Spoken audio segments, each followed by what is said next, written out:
Fellow congregation members of the church, most people do this hip-hop as an evil, rotten, decrepit, low-down, despicable, phenomenal monster. I realize that monsters like this do not have a place in heaven. And I also realize that hell simply will not have them because they don't want a motherfucker like this trying to take over. Pardon the language. But it must be said.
Happy Black Friday.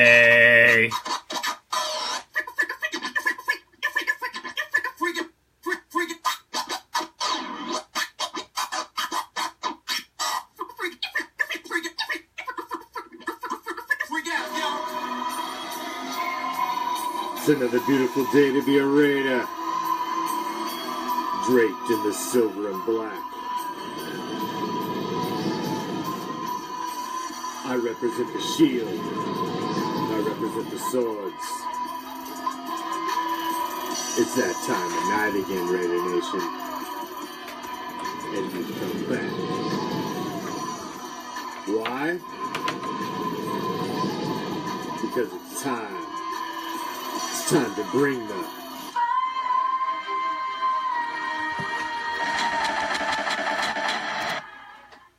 What's up, Raider Nation? Happy Black Friday! You know what that means on Raider Reaction. That means it's time for another edition of the Silver and Black Theater on Raider Reaction as we jump in our silver and black time machine and go back in time to a moment of greatness on a day upon the gridiron when the Raiders reigned supreme. Because every Black Friday, the Raiders are victorious. Because it's the end of a week, you're heading into the weekend, and you should be able to sit back and relish in silver and black greatness. And tonight, in our time machine, we go back in time to 2016. Extended stay in Florida for the Raiders. For more on that, we send it down to Chris Fisher. Yes, it has, Andrew. Instead of crisscrossing the country following their victory last week at Jacksonville, the Raiders elected to stay just an hour away from here in Bradenton at IMG Academy. Practicing there, and head coach Jack Del Rio said he wanted a normal week of game preparation. But in the process, he noticed it was a team bonding and building experience. Raiders left tackle and former Buccaneer Donald Penn commented at night he'd look in a room, and instead of seeing guys out, they were breaking down tape, completely concentrated on today's game. Andrew? All right, Chris, thank you very much. Oakland has won the coin toss, and they have deferred, so Tampa Bay will start with the football. 86 degrees But it is breezy. 15 miles per hour out of the east-northeast. It was very windy in this area throughout the week. We were at Buccaneers practice on Friday, and Jameis Winston, admittedly afterwards, struggled throwing into the wind. Jack Del Rio, in his second year, was up in Jacksonville yesterday to see his son Luke lead the Florida Gators to a win over Georgia. And on the other sideline, a man he knows very well, Dirk Cutter, who was the offensive coordinator for 5 years in Jacksonville under Jack Del Rio. This will be a touchback for Sebastian Janikowski, and Tampa Bay will start at the 25-yard line. Jameis Winston, in his second year out of Florida State, 34 career touchdown passes. That is the most by a Tampa QB through their first 22 games. And developing very nicely as a quarterback. He still does a lot of young quarterback things, makes some mistakes, forces the ball into coverage a little bit too much, but boy, he's doing a lot of really good things that have this organization very excited as well. Jacquizz Rodgers makes his third straight start. Doug Martin remains out with a hamstring injury for Tampa Bay. And on 1st and 10, it is Rodgers who has pushed back Perry Riley Jr. getting behind the line of scrimmage to make that tackle. As we take a look at the starting offense for the Buccaneers, Joe Hawley, the center, questionable with an ankle injury, but he did practice fully on Friday, and he gets the start, and it will be a lot of Jacquizz Rodgers today. Yeah, what a pleasant surprise he has been. You know, last week, rushing for 154 games, carrying the ball 26 times. This guy really has made an impact on this team. He lost one on 1st down, so it's 2nd down and 11. Winston's first pass of the day is incomplete. Over the middle and intended for Cecil Shorts. It's broken up by Sean Smith, who's a little slow to get up. He fell on his left shoulder, and you can tell there he's having a hard time even moving his arm. Watch, he's going to come in with his left arm and This is a great game, man. It goes into overtime. I mean, I'm sure you guys remember. I don't have to tell you. Smith is down. We'll be back to Tampa in a moment. Sean Smith being looked at on the Raiders side. And as you remember, there was a lot of laundry on the field this game as well. Was expected to cover Mike Evans a lot today, who is 6'5". Coming into the game is T.J. Carey, who is 6 feet tall. On 3rd down and 11, Winston looking outside, and it's caught by Mike Evans for a Tampa Bay 1st down. Yeah, they went right at T.J. Carey coming in off the bench. Wanted to see if he could get it done. This is a nice little out route, and that's timed perfectly. He's being guarded there by David Amerson, who, for the Raiders, has been one of the consistent bright spots. You can bet that that's the adjustment that the Raiders have made. Amerson, the starting corner, is going to try and follow Evans around now. On 1st and 10, Winston looking to go back to the air. Dumps it down low, and it's caught by and then drops by Cameron Brate. Had it and lost it. It's 2nd down. As we take a look at the Oakland starting defense, and Stacey McGee is injured with an ankle today. He will not play. No, this was Del Rio. Takes his spot up front. Bruce Irvin leads the This is NFL 2016. Forced fumbles. Was David Amerson on the coverage on that Mike Evans 1st down? Yeah, he has been a consistent player for them in a year where their defenses look bad. He has not. He's played very well, but today he's up against it, manning up on a 6'5", 230-pound Mike Evans. Raiders today signed cornerback Sinquez Golson, as well as defensive end Armonte Bryant. Anton Smith was a guy that Those are your two new signings today. A few plays too. Got a nice screen pass that went for about 40 yards against the 49ers. He's a guy that they didn't really have any expectations of coming in and being an impact guy. Just picked him up recently, and he's already making his presence felt. Just his 2nd game with Tampa Bay. It brings up 3rd down and 4 with Jacquizz Rodgers next to Winston. Pressure coming from Mack. Winston chased out by Autry now. Jameis will keep it. Flag is down.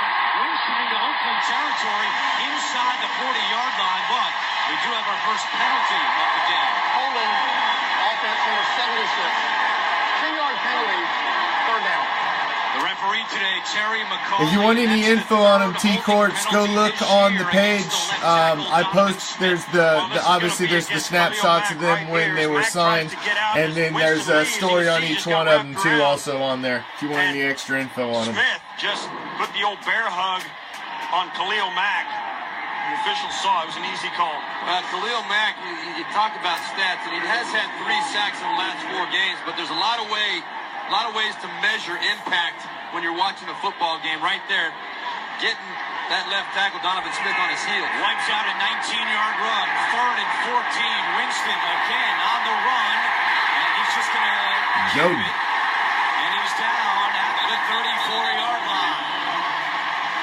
Yeah, this is where the young quarterbacks, we've seen it a lot this year. Jameis Winston, he's running around trying to make something happen, and he's very good.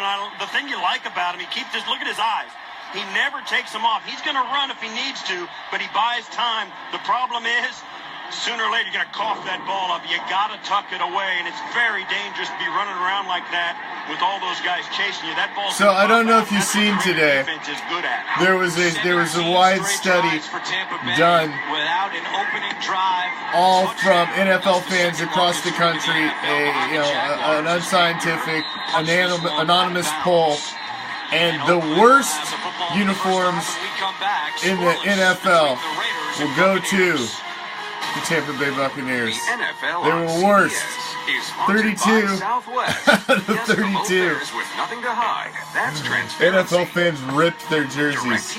Look like an alarm clock from the Jimmy Carter era. And by Casa Modelo, quality beer since 1925.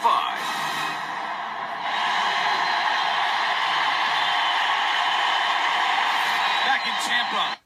11:43 to go, first quarter between the Raiders and the Buccaneers. The first quarter this year has treated the Raiders well. There's man, DC4. Let's see what the boy can do. Tampa Bay has struggled in the first quarter, -22 in point differential. Carr looking to throw on first down. Completes it to Cooper at the 20. Stiff arm to the 24-yard line. And it will be second and short. Is there anything better than some AC/DC on a Friday night? Derek Carr has thrown a Thanks for joining us on a Raider Reaction Black Friday. Every Friday is Black Friday on Raider Reaction. Longest active streak behind Andrew Luck and Aaron Rodgers. And he just keeps getting better and better. Everybody in the league's talking about the progress Derek Carr's made. If you're watching, share it up, Raider Nation. Share it up. Carr to Cooper gets 8 yards on first down. So 2nd and 2 with Latavius Murray at running back next to Carr. Carr back to the air to Crabtree. Trying to break free. Lunges forward close to the sticks. And we'll see where they mark it. Chris Conti on the tackles. We look at the Raiders offense in a moment. There is a penalty flag down right near the tackle.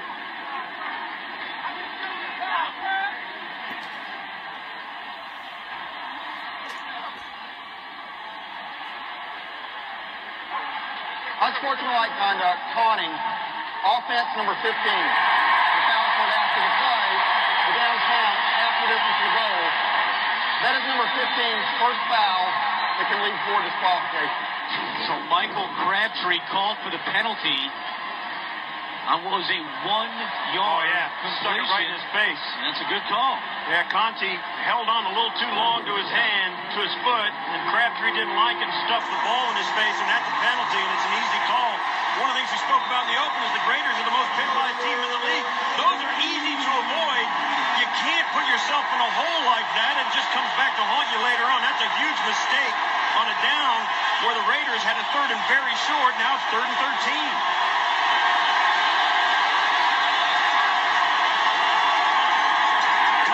Slant, it's trouble but incomplete. Seth Roberts, the intended receiver, and the Raiders, because of that penalty, are forced to send the punt team out. Almost a circus catch by Seth Roberts on this one. He got his left hand back there, almost pulled this thing in. You can see almost pinned it against his body. Not one of Derek Carr's best throws, but you nailed it, Steve Tasker. That penalty was a backbreaker. Field position is affected significantly by this as well. Now punting out of the end zone. Marquette King, the AFC Special Teams Player of the Week, who has the most punts of 50 or more yards in the NFL this year. Trying to boom this one, and he does. Driving Adam Humphries back to the 20. He's got some room to run. To the 30. down at the 38, but there is a flag. Bingo, Ryan. One at the line of scrimmage and one at the 33-yard line. A 67-yard punt by Marquette King. Marquette King is an absolute force. During the kick, holding, receiving team number 53. 10-yard penalty, first down, timeout. Penalty on Darius Glanton of Tampa Bay. Timeout on the field. Screening saves lives in the NFL and the American Cancer Society encourage everyone to join in the fight against breast cancer. Find out how you can help make a crucial catch at NFL.com/pink. And yesterday, our very own Chris Fisher participated in the Buccaneers 5K to kick off its involvement in the NFL-wide breast cancer awareness activities. The event has helped raise more than $140,000 towards breast cancer awareness and patient services over the past 4 years. Because of the penalty, Tampa Bay backed up inside its own 10 to start this drive with Jaquiz Rogers, and he is taken down by TJ Carey. Let's go down to Chris Fisher. Thanks, Andrew. We saw his quarterback for the Raiders, Sean Smith, come out of the game on the last defensive series, but also the team physicians have been working on his left shoulder blade area. They've applied heat, they've massaged it, and he even just tried doing push-ups on the field, but it's not working out. Right now he's conferring with team physicians to see if he can get back in this game, Andrew.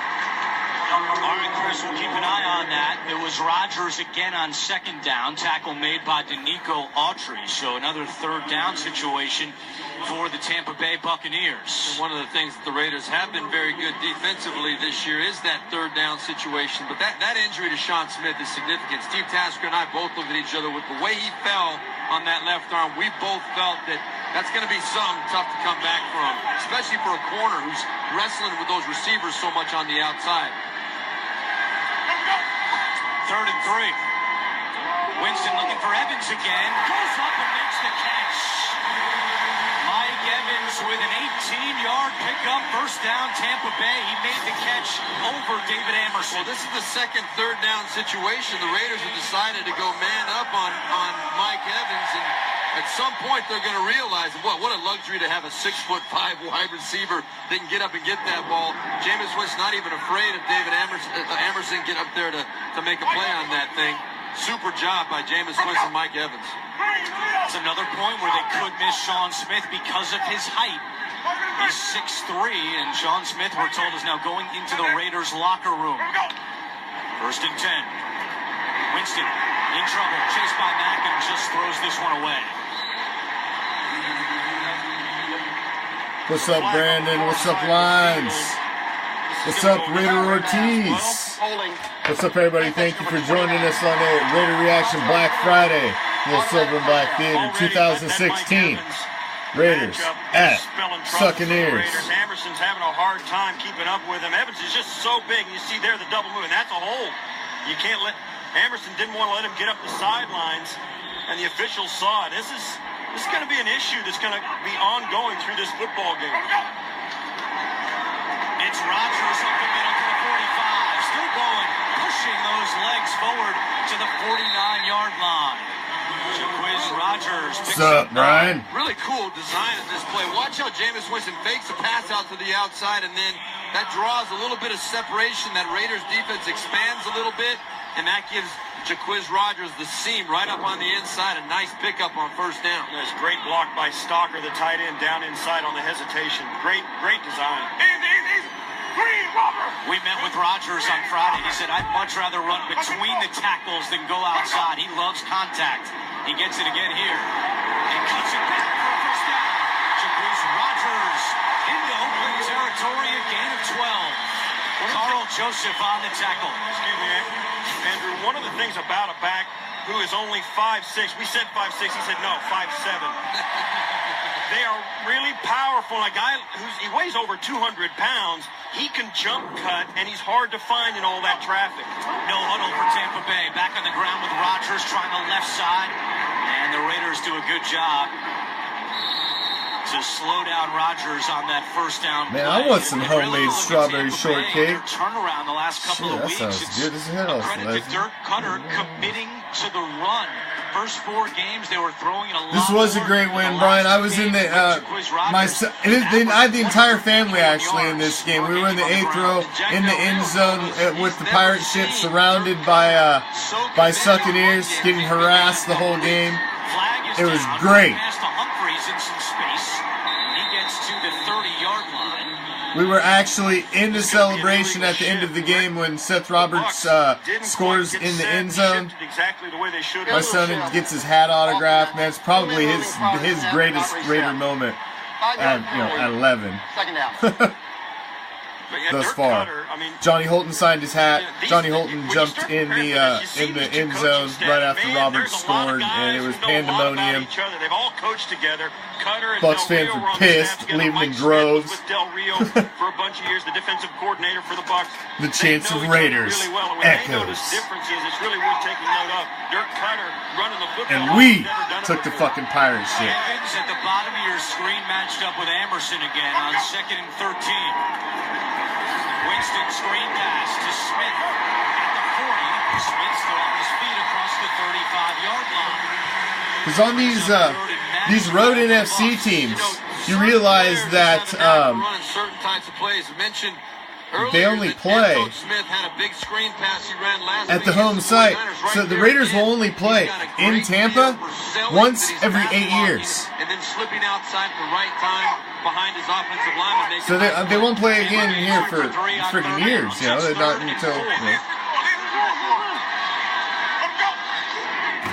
24. Because they play every 4, but the next one will be in Oakland.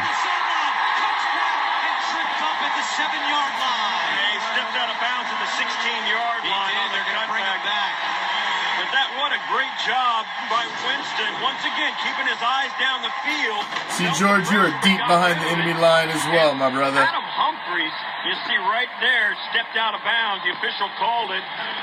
And that's the outlet you want. When your receivers know your quarterback is going to run, but he's going to keep his eyes down the field. Winston runs to buy time before he runs for first downs. And the receivers know that. It's really become a weapon. There's an injured Raider down. And it's Perry Riley, the 7th-year linebacker out of LSU. Raiders already lost Sean Smith to the locker room. And now it's Riley slowly walking off the field. You know, on that Jameis Winston note, too, though, Steve Tasker, you made a great point, but it really comes down to, and you know, certain receivers have a knack for knowing where to go to find that space and give that quarterback a place to go. Great job by Humphries right there, finding and understanding Jameis Winston's going to flush left. I'm going to get to the sideline, give him a spot to throw that football. Well, what it boils down to, Steve Berline, is this. The receiver knows what his quarterback wants him to do. When the quarterback breaks contain, he knows what he's thinking, and the quarterback, when he looks out there, sees a guy that understands him and throws him the football. Prior to where the ball was spotted.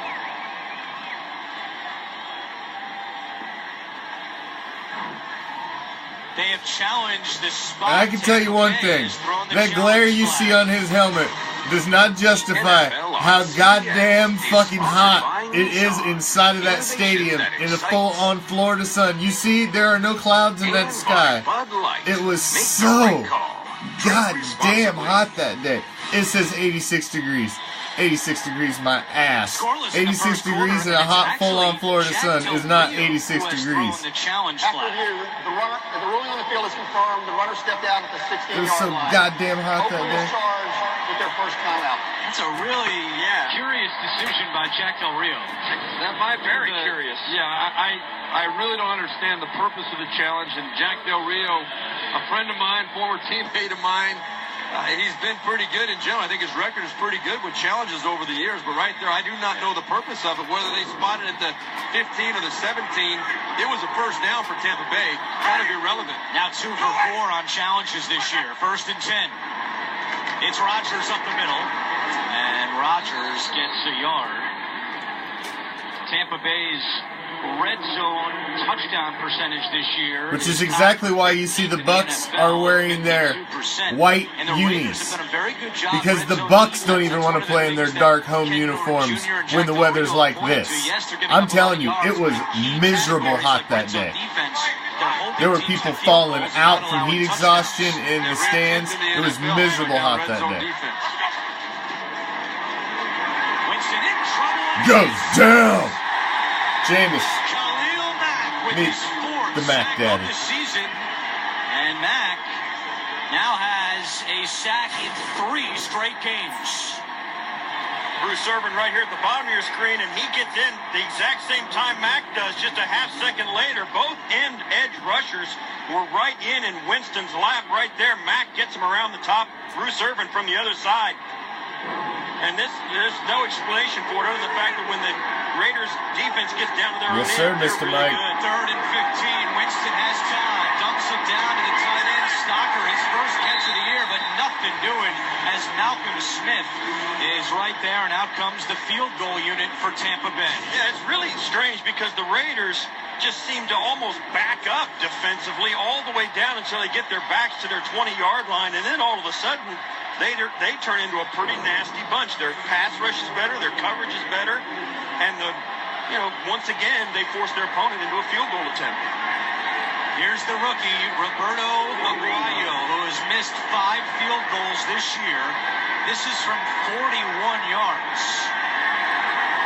He was 2 for 3 last week in the win over San Francisco. And this kick is good. So with 3:53 to go in the first quarter, Tampa Bay on the board first. They lead 3-0. Start your Halloween night with Kevin James in a scary, funny episode of TV's #1 new comedy, Kevin Can Wait, tomorrow at 8/7 Central, only CBS. 3:53 to go, first quarter. Tampa Bay looking for its 3rd straight win, and they have a 3-0 lead with Jalen Richard back deep to receive the kick for the Raiders. And he will take a knee. Well, we told you earlier, as Chris Fisher mentioned, that the Raiders stayed in Florida after last Sunday's win over Jacksonville. So Tampa Bay actually had to travel further for this game, coming off the win last week out in Santa Clara, over 2,300 miles, while the Raiders only had to travel 200 miles to play this game today.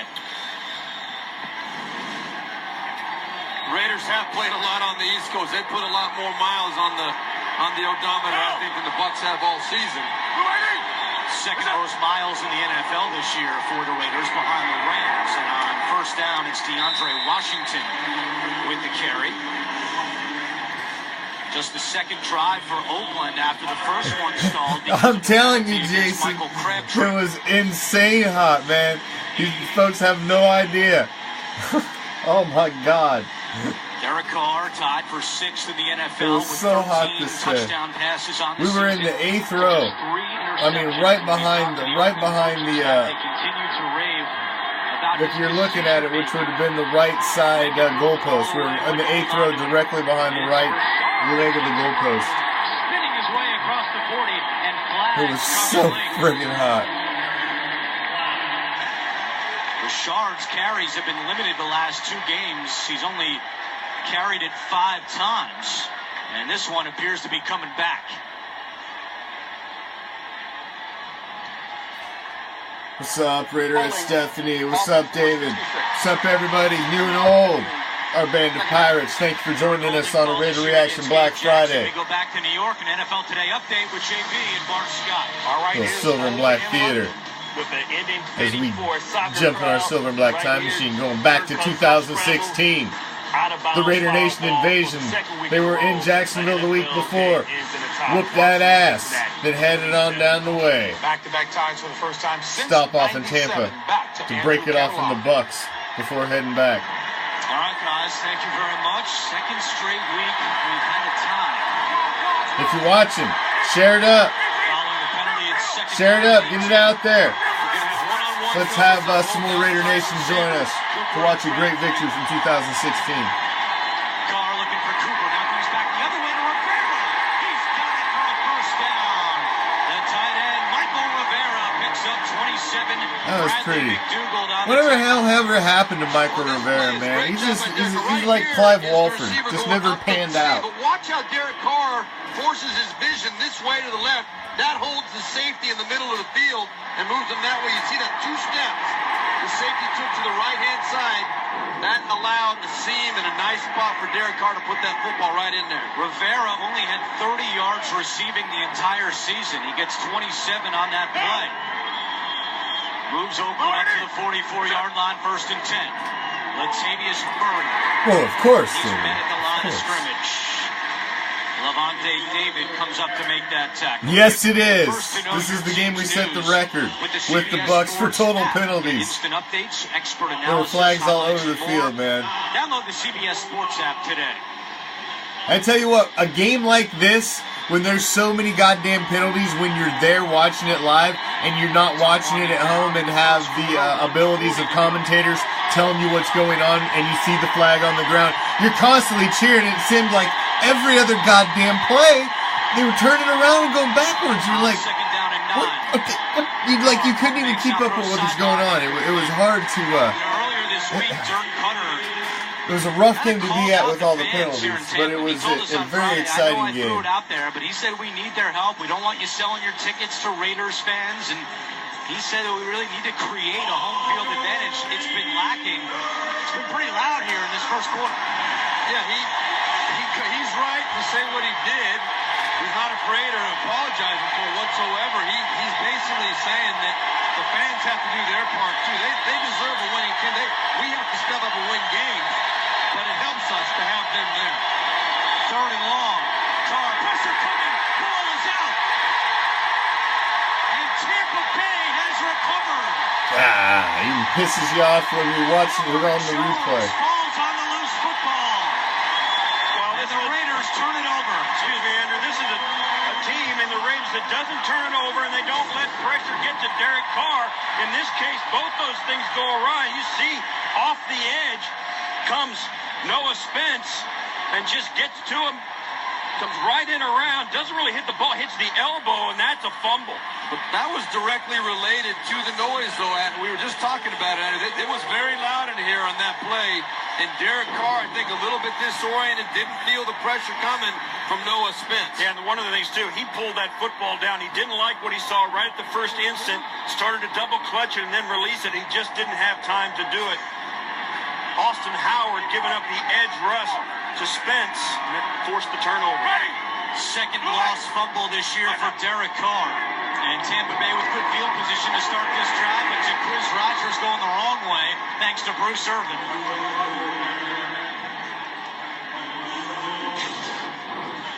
And this is important when you get a guy like Rogers. He gets in there. It's one of the things he likes to do. He'll get in there and get low, and even for a guy as small as he is, short as he is, it's hard to find him. When he can bounce back outside, he can do that faster than the defense can react, and he gets to the edge that way a lot.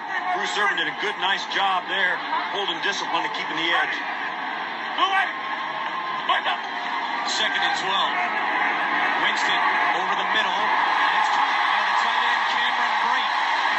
He's got a Tampa Bay first down up to the 19-yard line, a gain of 17. Well, that was Carl Joseph on the play with good coverage, number 42. You see running right with him across the field, right to left.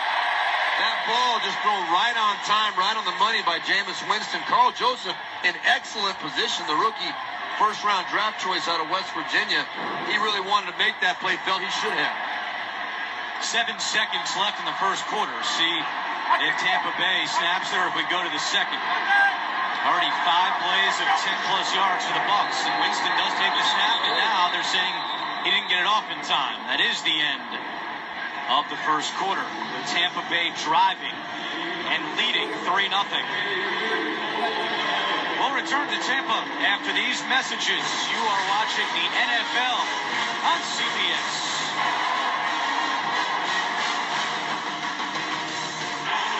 First quarter numbers heavily in favor of the Buccaneers. Oakland only ran 8 plays, turned it over on one of them, and Tampa Bay trying to capitalize off the Derek Carr fumble.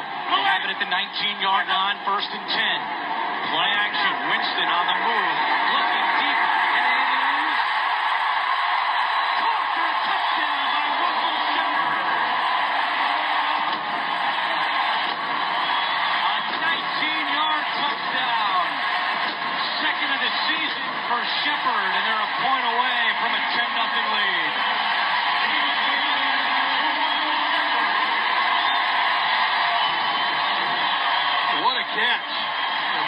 now, remember, we're talking about a converted quarterback here. The guy that was a dual threat quarterback at LSU.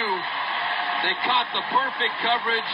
Shepard, a good-sized guy, 6'1", had his, the defender had his back to the play. That was DJ Hayden, so did not know the ball was coming over the top, and timed perfectly by Shepard to go up and get it. Aguayo out for the extra point.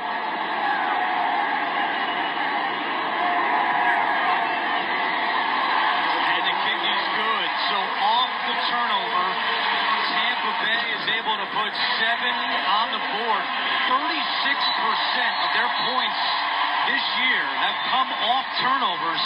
That's the highest in the NFL, and they add to it with the touchdown catch by Russell Shepard. Yeah, Russell Shepard, we spoke to Jameis Winston and Derek Carr. Russell Shepard was kind of a legendary high school quarterback when he was coming out. He went to LSU, as Steve Berline just mentioned, and then subsequently switched to wide receiver. But both these young quarterbacks looked at this guy and watched him play as a prepster, and man, they were taken with him. He was legendary in his career and in high school. Here's what happened. As a quarterback. Yeah, here's what happened right here. It's a play action to the left, and Shepard, you look at the safety in the back right there. Everybody steps up here. That allows Shepard all this space on the outside, and a nice throw under pressure by Jameis Winston. Get it up over the top. The play action is what drew everybody up, though. And then Jameis Winston athletic enough to make the nice throw over the top and a super catch by Shepard. Last week, Tampa Bay fell behind 14-0 against San Francisco. Since then, they're on a 44-3 run. And they lead the Raiders 10-0 with Aguayo to kick it off. It's Richard fielding it on a hop, and it's a touchback. The Raiders will start at the 25-yard line. Well, Derek Carr was, to follow up on Steve Tasker's point, they both played, Shepard and Carr played high school football in Houston, and Carr said that he had interest in going to LSU, but LSU offered Shepard as a quarterback and not Carr, and Derek ended up going to Fresno State. As Jameis Winston told us, he used to watch YouTube videos all the time of Russell Shepard in high school. Derek Carr also said he's the only other high school quarterback that I actually went on our bye week and went and watched play because he was that good. So just 8 plays for Oakland so far. They've gained 31 yards, and they trail by 10 with Murray in the backfield.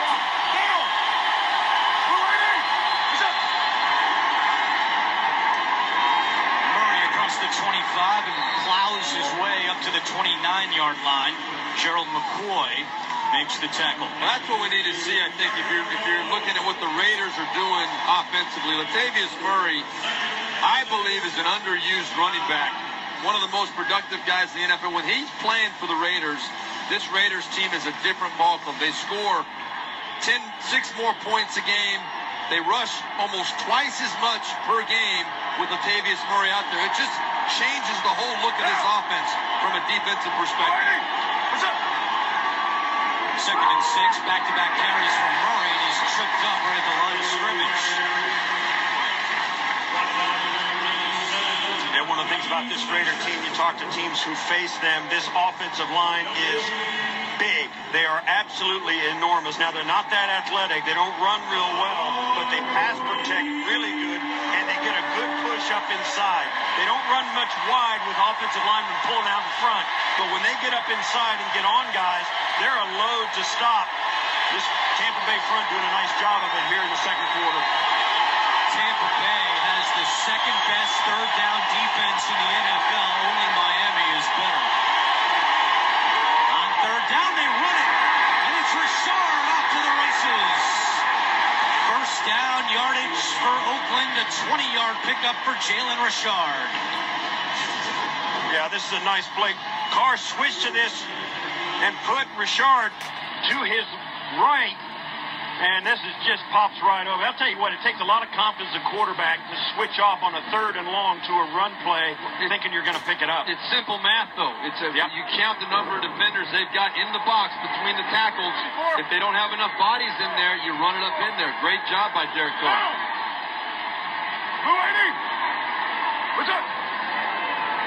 Play action to Murray.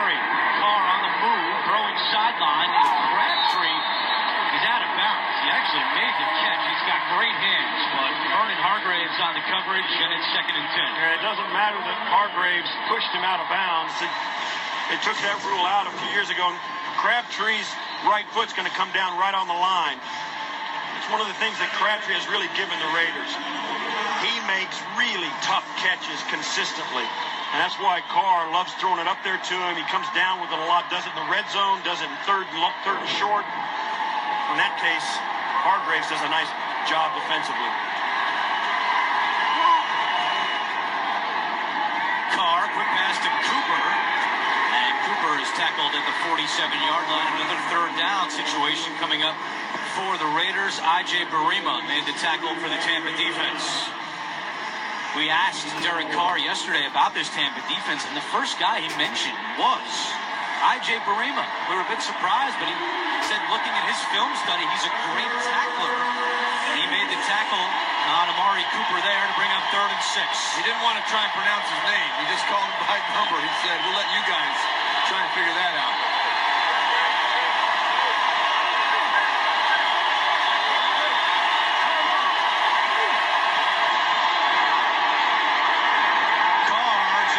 This one away with the pressure coming. Tampa Bay thought that the right tackle, Howard, had jumped. There was no penalty flag. There might be a penalty here. They're talking around. They don't think there was a guy in the vicinity. Carr was inside the pocket and just threw it. Now, Crabtree was kind of down in the middle of the field. Yeah, there it is. There's the flag. I thought Austin Howard moved, too, before the snap. Intentional grounding, offense number 4. Ball replaced with a spotting pass.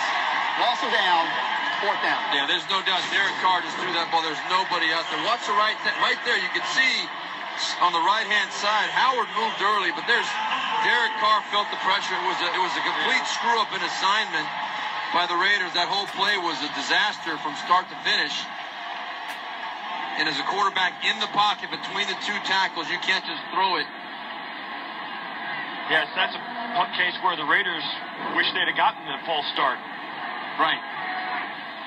So Derek Carr, 4 for 8, 39 yards, and a lost fumble. And Oakland, which is 8th in the NFL in points per game, still down 10-0, 11:56 to go first half. Marquette King is back out for his 2nd punt of the half. His first one traveled 67 yards. Fucking King, you fucking traitor. Back deep for Tampa. You started trading in 2016 at the Pro Bowl, you rat bastard. Jack Del Rio's in the ear. Up here, Hey, I've been saying for over a season, man, punters should be seen and not heard. That guy was more interested in a social media star than he was being a great teammate and all about his being on the side of the Raiders. Hey, there's the line of scrimmage. Actually, was back here, but he says you got to go 5 yards from there, lost it down, but it should have been like a sack. When you get intentional grounding, it's from the point where the quarterback throws it, and that's about where Carr threw it. It's unfortunate, though, because he is a talented punter. There is no doubt about it. Inside the 20 right now. He could get to the end zone from Fort Myers, this guy with his leg. Humphreys with fair catch at the 19-yard line. A 43-yard punt from Marquette King, 10-0 Buccaneers. Jameis Winston has done a good job spreading the football around, connecting with 6 different receivers so far in this first half, including the touchdown pass to Russell Shepard. You know, Jameis Winston coming into this game, notoriously slow starter on the season in the first quarter. 0 touchdowns, 4 interceptions, but he came out ready to play today. He's looking very sharp. He has thrown 8 straight completions. His first pass of the day was incomplete. The play Sean Smith got hurt on has not misfired since. Back to the air, off the hands of Evans, who had some space at the 35-yard line. Yeah, Jameis Winston under a little bit of pressure right there. If he had a split second longer to hold this football, this would have been a completion. They had the perfect coverage set up. That ball was a little bit high, a little bit before Mike Evans was able to really locate the football. Jameis Winston had to throw it a little bit earlier than he wanted to. Yeah, it was Malcolm Smith who was bringing the pressure on Winston and forced him to pull the trigger a bit early. That's his first incompletion since his first pass of the day back in the first quarter. On 2nd and 10, Rodgers. And Rodgers up to the 26-yard line. Back to New York. NFL Today update with JB and Bart Scott. Alex Smith passed concussion protocol, but Nick Foles going to find Travis Kelce for the 14-yard touchdown pass. Remember, he came over because he's familiar with this offense, and he loves Andy Reid. Paying off 10-0. Smith questionable for the return. Back to Andrew. All right, guys, thank you. That AFC West, Raiders in Denver leading the way at 5-2, but Kansas City right behind with a 4-2 record. And the Chargers have been playing well at 3-4 mark. 3rd down. Winston throws back to Humphries, and Humphries with a flag down has the first, but let's see what the penalty is. Reggie Nelson made the tackle. Illegal man down the field. Ineligible man downfield. Offense number 64. 5-yard penalty, 3rd down. It's on the left guard, Kevin Pamfield, and wipes out the first down completion. You look right here. This is Pamfield right there. We'll see he starts running. This is a quick screen. Whether Jameis Winston was a little bit late throwing that football, I don't know. The flag, you can see it coming in from the right-hand side.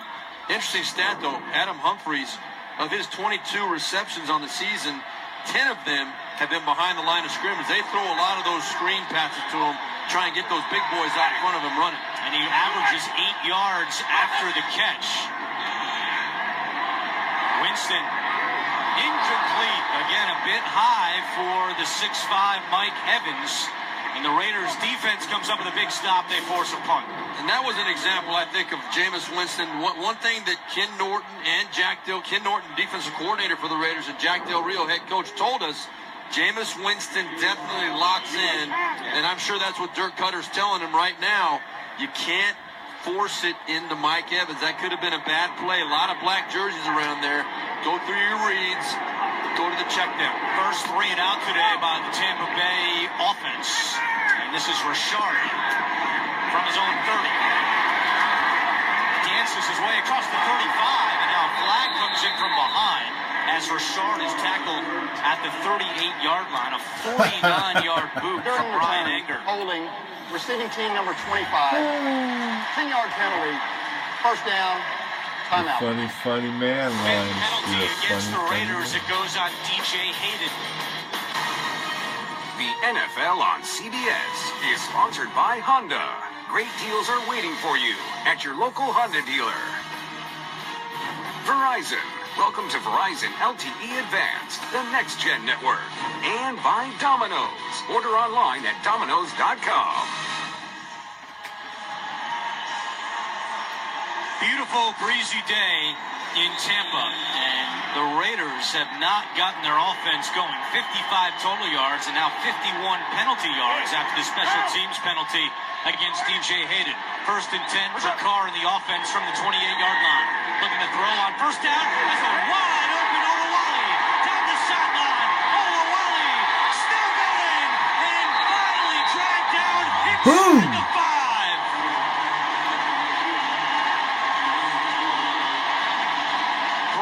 McDougal caught up with a gain of 68 for Jameis Olawale. There's Olawale right there. He's just going to come straight down the sideline, and it's a complete bust by the Tampa Bay Buccaneers. Not even a play action. Nobody runs with Olawale down the sideline. That is about as easy as it gets in the NFL. Don't know whether the Raiders saw something on tape or whether Tampa Bay just got confused. I think it's the latter of the two, and Derek Carr takes advantage of it. Longest pass play this season for the Raiders. It sets them up with 1st and goal from the 3-yard line. Murray, the running back, and a flag comes in, and the play clock expired. Offense. That's 5-yard penalty, 1st down. We spoke about it in the open. You just can't let that happen.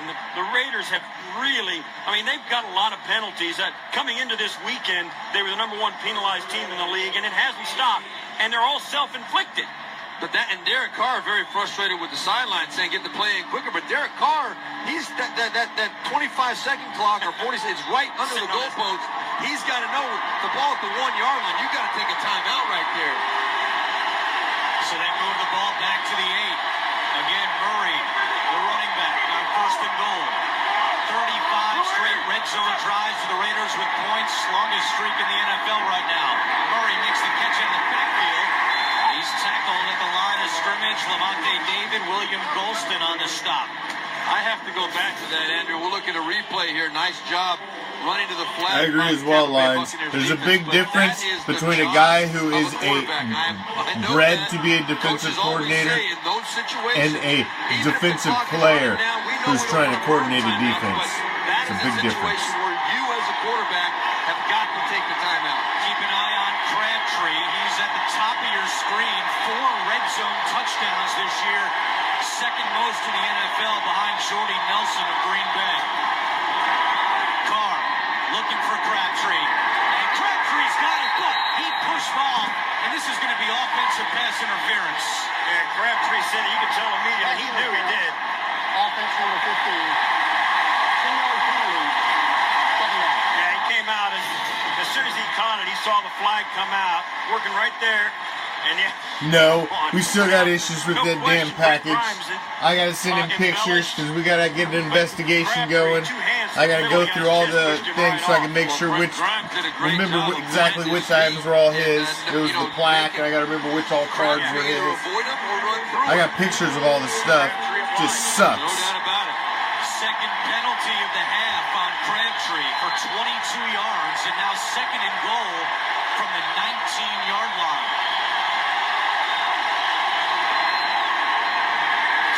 Richard at the 15, and Richard is wrapped up by Levante David. It will be 3rd and goal for Oakland. Yeah, this is a horrific series of downs for the Raiders. Had the big play to get them down 1st and goal from inside the 5, and penalties have crushed them. They came out on the first play. They were going to run heavy and just power it into the end zone. Then they got the penalty. Now they've had to spread it out and try to get it in through the air, and it just could not have gone worse. You mentioned Crabtree is usually the target. Right here, that's Seth Roberts. He's been targeted 3 times in the red zone, and he's got 3 touchdowns. 3rd and goal. Carr, end zone for Crabtree, broken up. Vernon Hargraves, the first-round pick out of Florida, got a hand on that one, and out comes Sebastian Janikowski. Well, you go back, and this was a great coverage by Hargraves. Crabtree didn't really have a chance to get this one, but it really does go back to that delay of game penalty. You get the ball down to that 1-yard line, you cannot take that 5-yard penalty in that situation. I don't care who's at fault as far as calling that play on the sideline, not getting it in. The quarterback has to be aware. The Raiders average 75 penalty yards per game. They already had 66 here in the first half, and Janikowski's 31-yard field goal is good. With 8:15 to go, second quarter, it's a 10-3 ball game. A few weeks ago, Buccaneers players and business staff joined together for the team's annual hometown huddle. The goal is to help renovate the Sulphur Springs Resource Center and community school. Some of the activities included painting picnic tables and buildings, adding new landscaping, and leading the kids through Play 60 drills. Some of the kids and adults dressed up today. Happy Halloween from all of us here at CBS. 8:15 to go, second quarter. And the Raiders have trimmed into the Buccaneers' lead. It's 10-3 with Janikowski kicking it away. And Ryan Smith, this was right at the goal line, scoops it up. And Smith still going. He's tackled at the 15-yard line. That happened a couple of times last week for Tampa Bay against San Francisco. Dirk Cutter was not happy with his special teams play last week. Well, he got caught, and look, right at the end, it looked like the ball got caught in a gust of wind. It blew it about 3 feet away from him, and then it's just whatever he can get. By that time, it's too late. The Raiders missed a couple of tackles inside the 10 that could have put them in deep trouble. Oh, we're going to wait and see what shakes out, Lines, but Mark's not going to leave empty-handed, man. We'll figure out something. He's going to have something come his way. We're just trying to figure out, see if this thing shakes out, and hopefully it's sitting on the back shelf somewhere, or some damn thing. Or somebody got it and, realized it's not theirs, and You never First know. and 10 from the 15. And they keep it on the ground on first down with Peyton Barber. Khalil Mack makes the tackle. You go back to that last Raiders drive and the 68-yard play by Olawale. First and goal, Raiders set up in great position, but that delay of game penalty, that just cannot happen. And you wonder why maybe a timeout wasn't called in that situation by Oakland. Well, they had blown a timeout when they tried to do it. Really was a frivolous challenge, what we thought. So they only had 2 left, and then they didn't use a timeout right in that situation when they should have. Winston incomplete. That one sailed. What's up, Jasmine? What's up, David? Lines. Everybody. New and old, our band of pirates. Thank you for joining us on the Raider Reaction Black Friday. Silver and Black Theater. Every Friday we dust off a Raider classic. This is a more recent classic, obviously, the 2016 Raiders at Bucks. The Succaneers. And it's blowing today again. Fake ass red Pirates. In the open, it's definitely affecting passes. Flag is down. Free play for Tampa Bay, and Winston completes it to Mike Evans, but now another flag has come in. Now this is going to go against the Raiders as well. Maybe she ripped open and she seen that sweet ass Bolitnikov plaque and she just had to have it. Offside defense, number 53. That penalty's declined. It just sucks, man. I only made one of those. 14-yard completion to Mike Evans, and the penalties continue to pile up on Jack Del Rio's Raiders.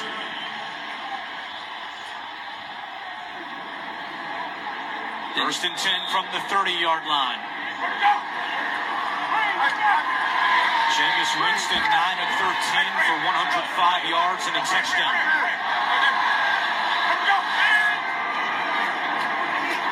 Winston, pump fakes, now chased, and he's going to keep it himself and slides down. Well, yeah, it didn't just fucking vanish. Wow, it's ridiculous. The Raiders are absolutely given. Foul, unnecessary roughness. Defense number 53, pitching ahead of the slotting quarterback. 15-yard penalty, automatic first down. Well, Malcolm Smith can't do this. And Jameis Winston does a nice job. He slides short of the first down. Well, thank you all for joining us. If you didn't join us, we wouldn't keep doing it. Fall down on it. You can't do that. So as long as you guys keep partaking and enjoying in the Black Fridays presentations that we bring you, we'll keep bringing them. And the Raiders, I mean, somebody on the Raiders sideline is going to hug those guys up and say, hey, listen, stop. Just stop.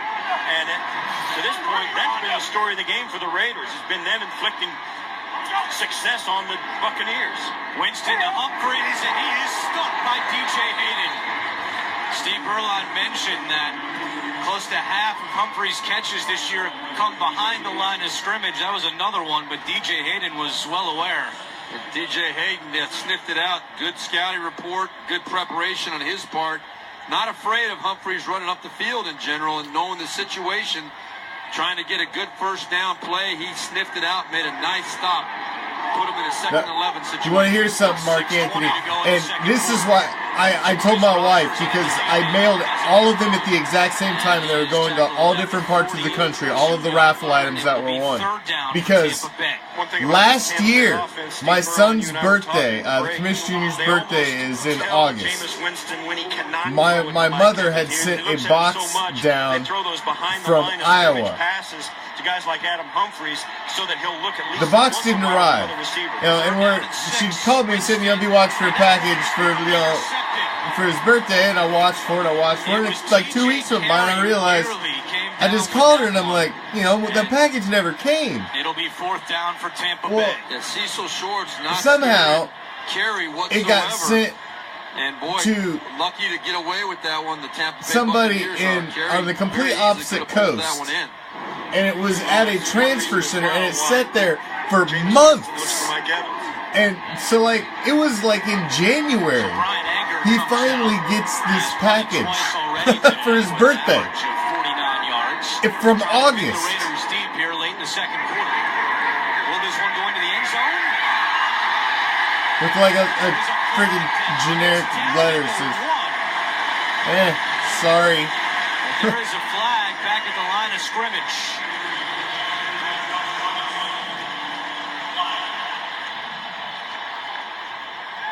And guess what? It's against the Raiders again. During the kick, illegal use of hands to the face. Receiving team number 75. Half the distance to the goal. First down. Timeout. That's on Darius Latham, so Oakland will be pinned deep to start their next offensive drive. The NFL on CBS is sponsored by Hacksaw Ridge from director Mel Gibson, in theaters Friday. And by State Farm. Talk to an agent today at 800-STATE-FARM.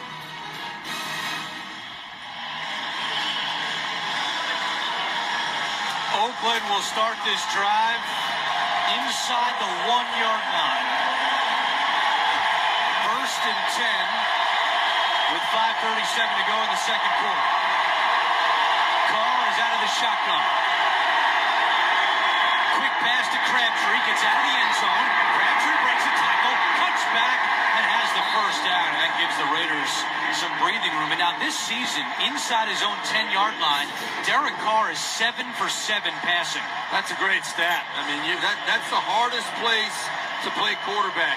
Confidently coming out of your own end zone, delivering ball on time, on the money. I really like being aggressive coming out of your own end zone. I think this day and age, with the rules the way they are, if I'm backed up inside the 5-yard line, I'm taking a shot down the field on first down, trying to get a pass interference.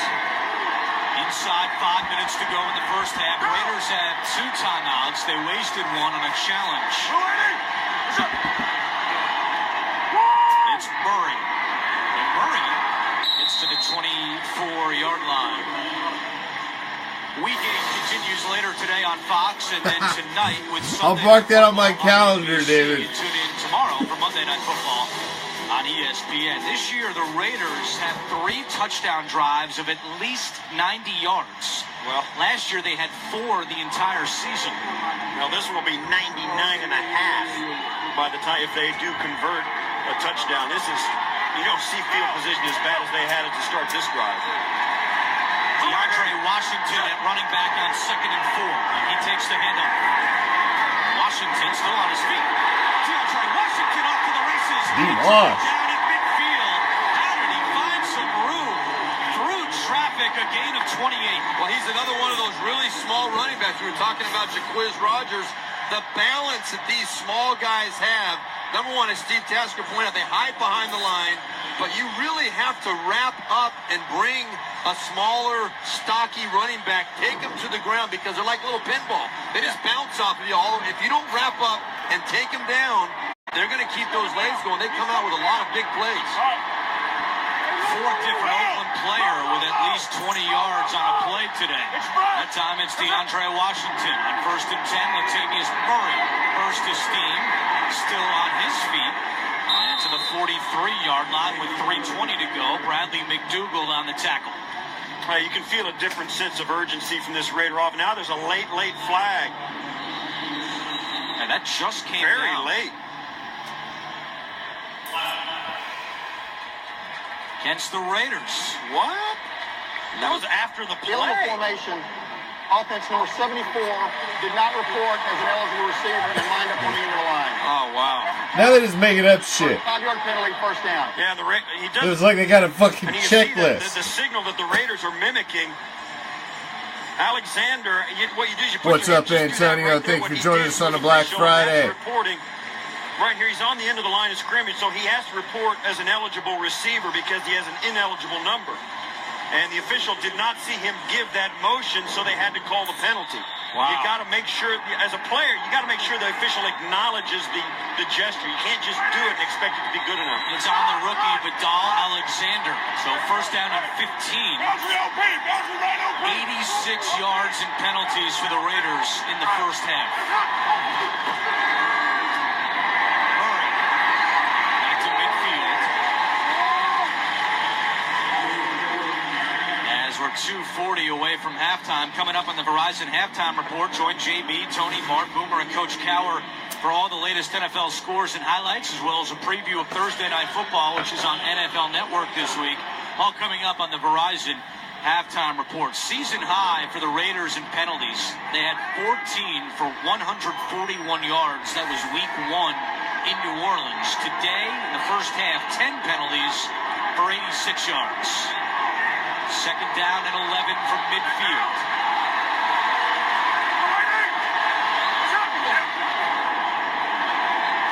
Carr over the middle of Murray makes the catch and leveled immediately. That was Quan Alexander, and it takes us to the 2-minute warning. Here in Tampa, Buccaneers lead 10-3. Oakland's offense has found a groove here in the second quarter, piling up yards, but still just 3 points on the scoreboard. And at the 2-minute warning, they have a third down and 6. This is a huge third down for the Raiders right here. They've got to find a way to get some points.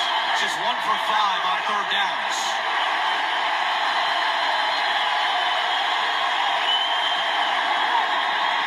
Carter is short, and Tampa Bay not fooled.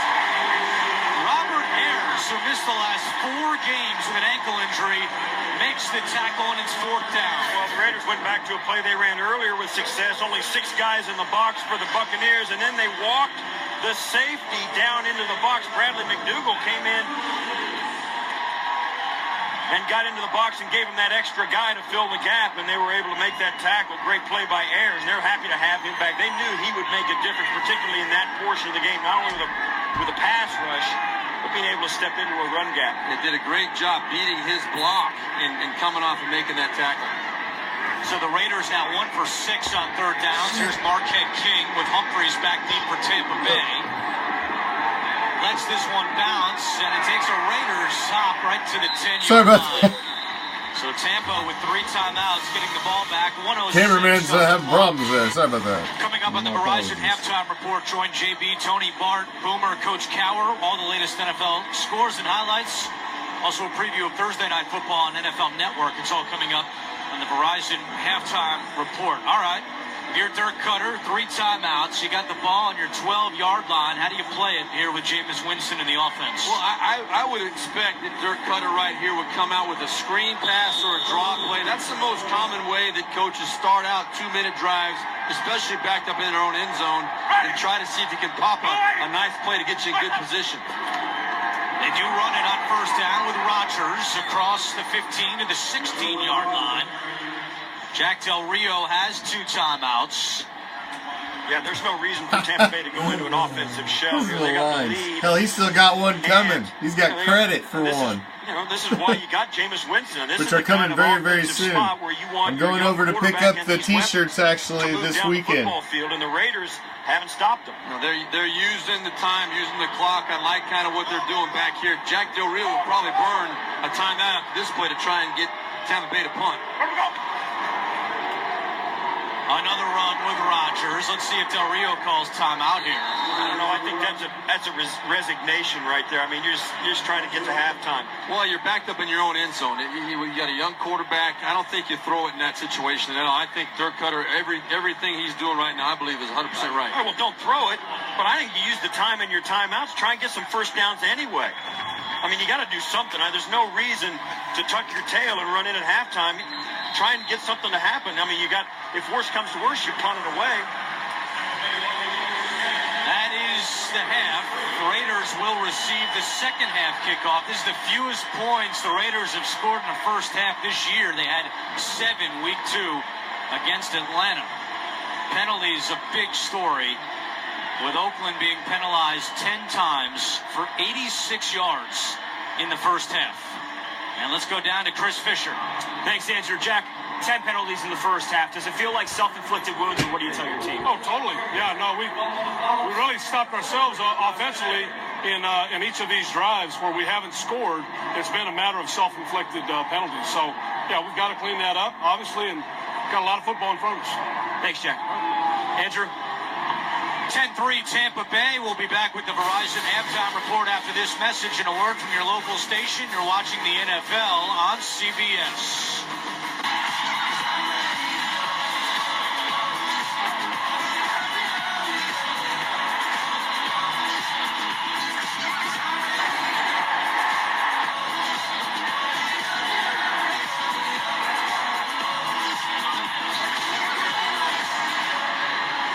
Week 8 of the NFL on CBS, and at the half, Tampa Bay leads Oakland 10-3. Back in the booth with Steve Tasker and Steve Berline. I'm Andrew Catalan. Jack Del Rio clearly frustrated in the interview with Chris Fisher coming off the field at the end of the first half. 10 penalties in the first. Well, the Raiders have to feel horrible about the way they played in the first half. Not only playing, but also the penalties. They have to feel really good about the fact that they're only down a touchdown. And the first thing you got to do when you dig yourself a hole is stop digging. We'll see if the Raiders can do that. And by the same token, I think that's why Tampa Bay should be a little disappointed, only being up 7 points with the problems the Raiders have inflicted upon themselves. Tampa Bay, I think, playing a good, solid game plan, protecting the football. We'll see if they can continue into the second half. One touchdown in that first half. It was Jameis Winston to Russell Shepard. Let's take a look at it. And Who Are You Loving? Presented by McDonald's. A 19-yard touchdown, the only score of the first half. 10 penalties, 86 yards for Oakland in that first half. But they will receive the second half kickoff. Jalen Richard back deep. And Aguayo, who made his only field goal attempt in the first half, will kick it away.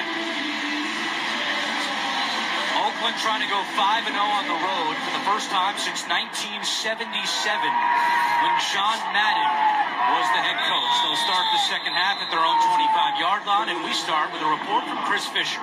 Thanks, Andrew. Dirk Cutter telling me coming out at half that he's pleased with the defense, how effective they've been in limiting Michael Crabtree and Amari Cooper. Just 4 catches for 29 yards.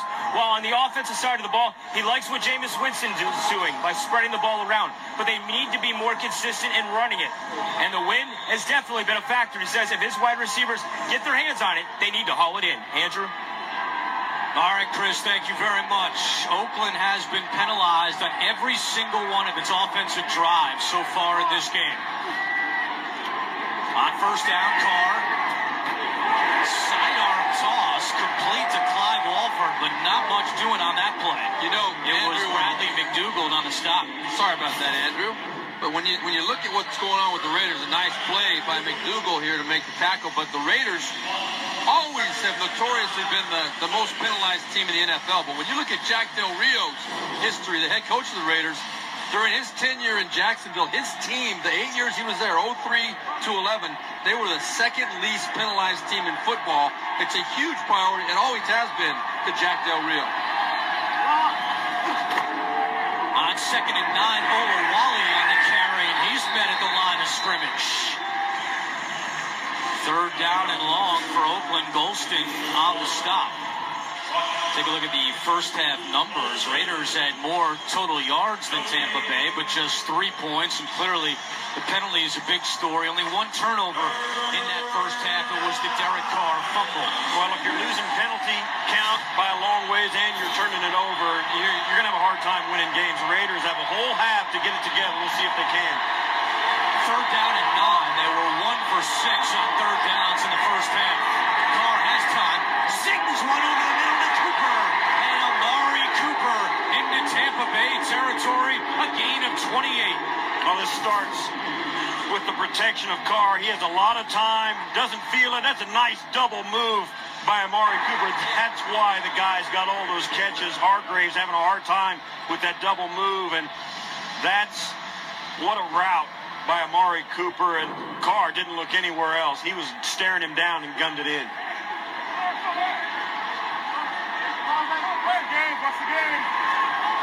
Just the second 3rd down conversion today for the Raiders. 1st and 10. Play action. Carr. The screen pass to Murray. And Murray gets a yard. On that 3rd down play, Cooper got the better of Vernon Hargraves. Not the first time these two have gone against each other. 2014, an SEC showdown between Florida and Alabama. And while Hargraves did not cover Cooper the entire game, Amari Cooper had 10 catches for 201 yards and 3 touchdowns. Hargraves said it was the first time in his life where he felt the guy he was going against was significantly better than him. And he said it helped him become a better pro. They're matched up again today. Quick pass right back to Amari Cooper. And Cooper out of bounds. It will be 3rd down for the Raiders. Yeah, to his credit, Hargraves admitting that was the first time, but he was only a sophomore at the time. He was just a young guy. And Amari Cooper was a seasoned college player at that point. You see, that guy, Amari Cooper, he's such a threat to go the distance every time he touches it. That's why you see the Raiders doing it both ways. They threw him the deep crossing route down the middle. They'll also throw him the whip screen, get the ball in his hands, and let him do something with it. Carr is 4 for 4 on this drive for 33 yards. It's 3rd and 6. Carr over the middle, Roberts, and that one is incomplete. No, they're giving it to him. They're moving the chain. Wow. Yeah, the Tampa Bucs. Bay is saying you should challenge this. They did not think that Roberts brought it in. And that angle might be tough to overturn. Oakland hurries to the line, and they get the playoff. So great job by Derek Carr to make sure that Dirk Cutter could not get another angle at that catch and throw the challenge flag. Well, even if things stop right now, it's a good catch, because a good play by the Raiders, because it's a 4-point catch or 3-point catch, because right now they're in field goal range. They weren't before this catch. And that was a smart job of getting up and going no huddle, because even so, I mean, you'd like to think Roberts did catch it. He got up and started to run, and that's a good reaction for a player catching it. That's a great job by Carr, making sure it counted. 2 third-down conversions on this drive for Oakland. Pressure coming. Carr steps up. Looking end zone for Cooper. Incomplete, but there's the flag. In the end zone. Brent Grimes came in late and made contact with Cooper. He tried to go up over the top. Defense number 24. The foul occurred in the end zone. The ball will be placed at the 1-yard line. First down. Well, it gets worse, because back at the line of scrimmage, 2 defensive linemen for the Bucs are on the ground. Carr lays this out there. Watch Grimes come over the top and try and make a play on it. You can't go through him to do that, and that was significantly affected Cooper's chance to get that catch. It was early. It was a bad decision by Derek Carr to throw that. It was super job by Grimes of reading the route. And Derek Carr talked about it. Grimes is very smart. Good play there. There is an injured Buccaneer, William Golston, down at the 40-yard line. We're back to Tampa in a moment.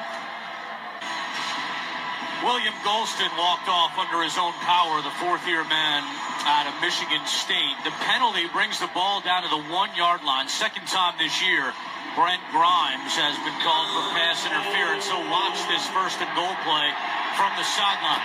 Something to keep in mind, Derek Carr does not have a rushing touchdown in his career. Murray is the running back. Olawale at fullback.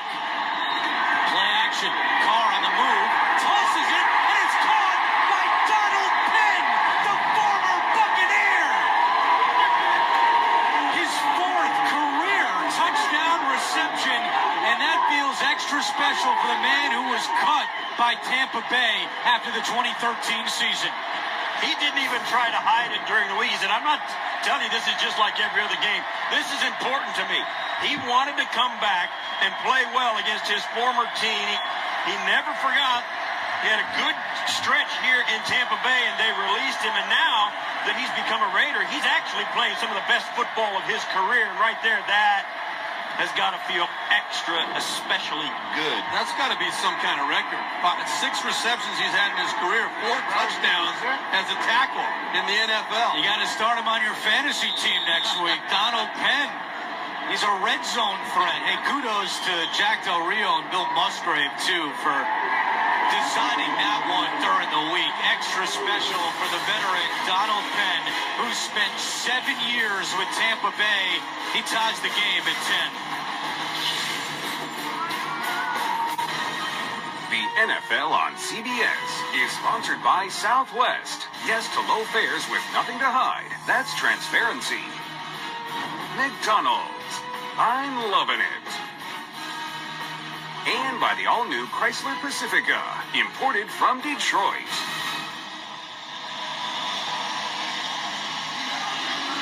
Gorgeous day in Florida, and the Raiders had their first touchdown of the afternoon. Donald Penn, the left tackle, with the touchdown catch to tie things at 10. This is Smith on the return for Tampa Bay across the 20, and shoved out at the 24-yard line. Tonight, what does marijuana have to do with this coming election? A lot. It may become legal in many states. Plus, an American who led an ISIS cell on 60 Minutes tonight, only CBS. So first drive of the second half for Jameis Winston and the Buccaneers. He was 10 of 15 for 104 yards and a touchdown in the first half. Jaquiz Rodgers, 12 carries, 50 yards, and Mike Evans leading the way at wide receiver, 3 catches for 45 yards. Play action on 1st and 10. Winston in trouble, and Winston is spun down. Second sack today for Khalil Mack. He just would not get fooled. He sniffed out the bootleg. Big, hard play action, and Khalil Mack, and I'll tell you, Jameis Winston turns around. Last guy he wanted to see was Khalil Mack. Unfooled on that play, and that was an easy sack for Mack. Dirk Cutter called him a game wrecker earlier this week, and he has been in Winston's grill all game long. 4 tackles, 2 sacks, 3 quarterback hits for Khalil Mack. 2nd and 15. Winston looking deep down the middle of the field, incomplete. He overshoots the intended receiver, Cecil Shorts. TJ Carey and Carl Joseph on the coverage for Oakland. Well, since Tampa Bay scored that touchdown, it's been all Raiders in terms of yards. 204 to 39 for Tampa Bay. Jameis Winston needs to be very careful here in this situation. 3rd and 15, obvious passing situation. Protect the football first and foremost. Winston again looking deep for Shepard, and that is way overthrown, and a quick 3 and out by the Tampa Bay offense. Second time today that Oakland is forced a 3 and out. Yeah, and I think Jameis Winston was kind of thinking, maybe something good will happen, but that ball had no shot. He did not give Shepard any kind of play on that ball. It was 5 yards overthrown on a deep route. And, you got to think maybe the sack had something to do with it. One, make sure he got rid of it on time or get rid of it a little quicker. But that was a bad series to start this second half for the Buccaneers. Anger from his own 5-yard line. This is a short punt. Good hang time. Anger leads the NFL in hang time, averaging 4.74 seconds. It's a 48-yard punt. Raiders going back on offense. With NFL Mobile, stream live local Sunday afternoon and primetime games live on your smartphone. Learn more at NFL.com/mobile. 9:13 to go third quarter. We've got a tie game between the Raiders and the Buccaneers. Oakland trying to go to 6-2. Tampa Bay looking for its first home win of the season. On 1st and 10, it's a handoff to Latavius Murray in the middle, and Murray to the 40-yard line. You got to be impressed with what the Raiders have done coming out this second half. Both sides of the ball. They got after Tampa Bay on the first drive, finished it off with a touchdown, force a 3 and out, then come right back with a nice physical run to start this second drive. Whatever Jack Del Rio told this team at halftime, they've come out with a different mentality here the second half. First 3 possessions, Oakland had 19 yards. The last 3, 188 yards. Andre Holmes in motion. And they go back to the ground with Murray, this time the right side and across the 45-yard line. And that's good for an Oakland first down. Quan Alexander on the tackle. Well, that's one of the things about the NFL. You've got to be able to go in at halftime and make some adjustments. Some teams, particularly veteran teams with elite quarterbacks, can make adjustments on the fly, particularly offensively. But your coaching staff is responsible for giving you some things at halftime that will help you be successful. Certainly the Raiders look to have done that at this half, aside from just saying, hey, don't get penalized. Olawale lined up as a wide receiver at the top of your screen. Crabtree will now head his way in the slot on 1st and 10. Carr to Crabtree, and it's incomplete. Looked like Crabtree should have had that one. Well, the Raiders tried to get Crabtree manned up on a safety, and what the Buccaneers did smartly, They had it manned up exactly the way they wanted it. Bradley McDougal actually went out on Olawale outside, and then when Crabtree shifted out of the backfield from the running back spot to the slot as a receiver, they did have their corner on it. So the Buccaneers were all over that play, and even though maybe the Raiders make something out of it after that, the Buccaneers were on that shift the way they should have been. Second drop this season for Crabtree. He had 8 last year. Carr. And that pass is caught by Amari Cooper. And he's inside the 40 for another Oakland first down. Ajay Barema makes the tackle, but a gain of 16. Nothing fancy here, just a little delayed slant. You had a soft corner on the outside. Made it way too easy for Carr and Cooper to connect on that one. And an easy first down. We met with Amari Cooper yesterday, and he's a man of very few words. He's very quiet, but he did say something very interesting. He said when he was at Alabama, he expected to win every game, and he's got that same feeling now with the Oakland Raiders. 7 minutes to go, third quarter. Carr to Olawale. He can't get around that tackle by Levante David. Well, that's an athletic play by David. Wow, they had it set up exactly the way they wanted it. Watch as Carr plants, puts a little sizzle on this, and Donald Penn just can't find David. David's slicing in to make that catch. If he doesn't make that tackle, or if he doesn't force Donald Penn to slow up, that's a big, big play for the Raiders. If Donald Penn makes that block, that is a big play. You're exactly right. Instead, they get 1, and it's 2nd and 9.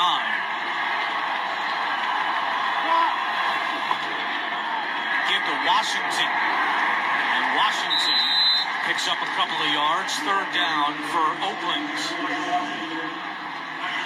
We've spoken so much. Steve Berline, you and I have been debating it. Jack Del Rio, when he was at Jacksonville as their head coach, they were the least penalized team over the course of his tenure, the second least. And now the Raiders, they've got more talent on this team than he ever had in Jacksonville, and they're struggling to keep the flags off the field. I'm interested after this play to hear your theory on why that is. Third down and 6. Carr looking deep for Cooper. Separation. Touchdown. Amari Cooper. A 34-yard score, and the Raiders take the lead.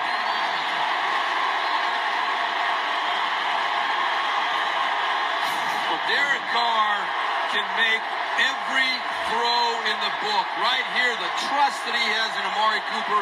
He put that ball up before Cooper got over the top of Chris Conte. That ball was thrown absolutely perfectly on time. I cannot say enough. We got on a little bit earlier about not calling a timeout, but you guys know I'm a big Derek Carr fan. We all are up here. He's got such a bright future, and what a great play that was. His second touchdown pass of the day. Just the second touchdown this season for Amari Cooper. The other one came against San Diego, week 5. Extra point is good. Derek Carr on target to Amari Cooper. 17-10 Raiders. The NFL on CBS is sponsored by FedEx, helping small businesses simplify e-commerce. And by Geico. 15 minutes could save you 15% or more on car insurance. The Raiders have scored 17 unanswered points to take their first lead of the day with 5:30 to go in the third quarter. Janikowski kicks it away to Smith, and he takes a knee. And let's go back to the touchdown from Carr to Cooper. Well, I want you to look at Amari Cooper lined up in the slot right here. This is Cooper, and then look at right here. This is Chris Conte, the safety up top. Now, what's going to happen? Cooper's going to run right at him, and that freezes Conte, and then Cooper goes over the top, and watch how early Derek Carr lets this ball go. You see Cooper running right at Conte. Conte sets down right there. He breaks down, and Carr is ready to throw that football. That is a tough throw to make. Carr puts it up there right on the money. Perfect execution. Let's see if Tampa Bay can answer 1st and 10 from the 25-yard line. Jacquizz Rodgers at running back. And Rodgers Picks up 3 yards on the play. Go back to Amari Cooper. There was a great story in the Mercury News out west by Jimmy Durkin this week. He went back to Cooper's hometown in Miami. And Cooper learned to play football on a blacktop, on a basketball court. And in the end zone, there was a big tree. And one of his first touchdown catches was running into the tree. He said he had to make the catch, got a huge knot in his face. But as he told us last night, there was no way he wasn't going to bring that ball down in the end zone, even though the tree was in his way. His family is here today making the drive from Miami. Rodgers has a Tampa Bay first down. Malcolm Smith on the tackle, a gain of 9. This is a big drive for Tampa Bay to answer now. They're losing control of this game. The fans so excited in the first half. Now you can sense a little bit of wind taken out of their sails. The bottom line is that Dirk Cutter, head coach, and Jameis Winston, these guys need to step up, give the right opportunities to the players on the field. They got to step and make the plays. And after starting 8 of 9, Winston is just 2 for his last 8 for 13 yards. Rodgers, and he is wrapped up and thrown down by Shalik Calhoun. Man, that was a little bit of almost like the old suplex from wrestling. What a Calhoun. I mean, he absolutely bear hugs. Then that's almost that's a suplex. Wow, Right. that's Khalil. Yeah, that's almost, you know, if he would have gotten away with that, if there would have been no interruption and he would have slammed, and that might have been a penalty for unnecessary roughness for slamming a body down like that. Instead, it's a loss of 2. 2nd and 12. Winston, with pressure coming, hit as he throws, and it's incomplete. Jameis Winston took a shot that time. It'll be 3rd and long. It was Perry Riley bringing the heat. Yeah, this Raiders defense really has turned it up a notch since about the middle of the second quarter. In this second half, the offense coming out scoring 2 touchdowns has really pumped some life into it. You see the possessions after that touchdown for Tampa Bay, nothing but punts. And the Raiders really have been dictating. They've been getting a lot of pressure on Winston. They've seized the momentum of this game. 3rd down and 12. Winston in the shotgun. Matt coming off the edge. Winston is incomplete. Looking for Cameron Brate. It was Malcolm Smith on the coverage. And again, the Raiders applying pressure, forcing Winston to throw earlier than he wanted to. Yeah, Winston knows he has got to throw this football on rhythm, whether his receivers are ready or not. The ball has to come out or he's going to go down. This pass rush of the Raiders, while it's not a jailbreak, it is coming and it's getting there on time. So Winston has to take the drop, hitch up, and get rid of it. And his receivers are not giving him big enough windows to make those completions. Jameis Winston now 2 for 10 since the touchdown pass in the second quarter to Russell Shepard. And here comes Brian Anger to punt. Rashard back inside his 10-yard line. And Rashard just gets to the 13-yard line with 3:09 to go in the third quarter. A 55-yard punt by Anger. Tonight, there's a very special guest star on Madam's Secretary. JB plays himself. Don't miss it. Madam's Secretary tonight at 9/8 Central, only CBS. JB. Don't wait by the phone, Berline. They're not calling you. 17-10 Raiders. And Carr, with a flag down, completes it to Michael Crabtree. Raiders have not had a penalty this half. Offense, number 72, leg whip. Half minutes to the goal. First down. First penalty this half. It goes against the Raiders. It goes against Donald Penn. Donald Penn, can't see him on that look with right there. Just a good, solid, safe start to that drive. At the top of your screen, right there, Donald. When he gets beat, yeah, back to the inside. He tried to protect his quarterback, kick that heel up. They will call that. That's a dangerous play for a defensive lineman coming underneath. He was called for unnecessary roughness last week in the win against Jacksonville. It backs up the Raiders to the 7-yard line. Carr to Cooper. And Cooper is shoved out by Conti. It'll be second down. And this, once again, is just that a short pass that the Raiders hope Cooper can turn into something longer, but gets back all of the penalty yards plus a couple. That's just, they're going to continue to do that. I mean, Carr completes almost 70% of his passes, and a lot of it has to do with their confidence in those wideouts' ability to catch a short one and make it into a long one. It's a big part of their offense. And that completion puts Cooper over 100 yards for the fourth time this year. He's got 101 through the air. And now Carr calls timeout with 2:12 to go in the third quarter, 2nd and 8 when we come back. Well, let's pick your poison against Cooper and Crabtree. Last week, Jacksonville shut down Cooper, limiting him to 4 catches, while Crabtree had 8 for 96. Today, it's Cooper having the big day, 7 for 101. Crabtree with just 2 catches, but as Derek Carr said, it's kind of tough to defend us when we have 2 number 1 wide receivers. Following the timeout, 2nd and 8. Carr, incomplete, looking for Crabtree, but a flag comes in. And Tampa Bay indicating this is against Oakland.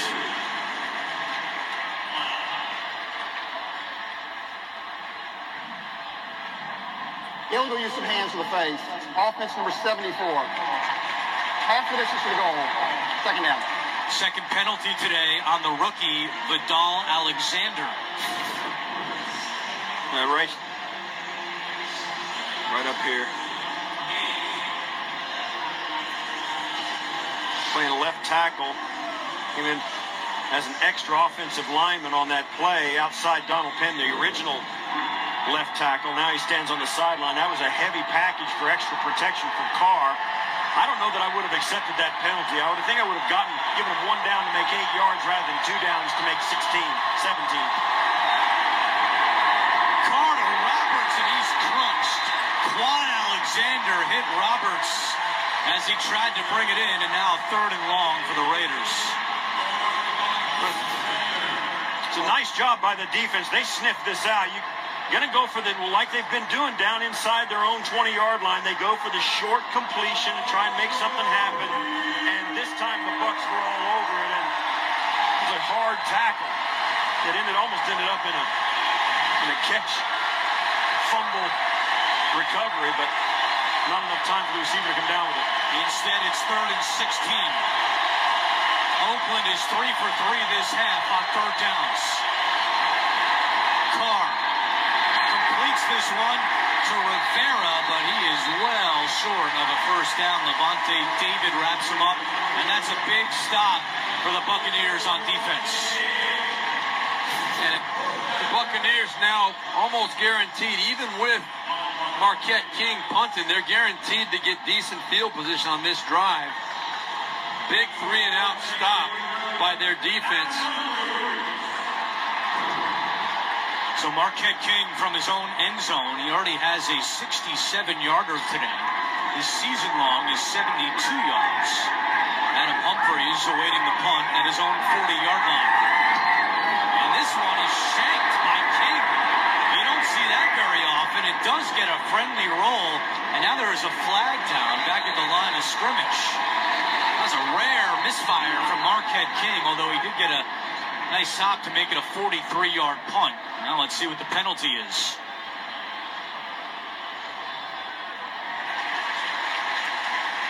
I don't think ineligible man downfield on the kick.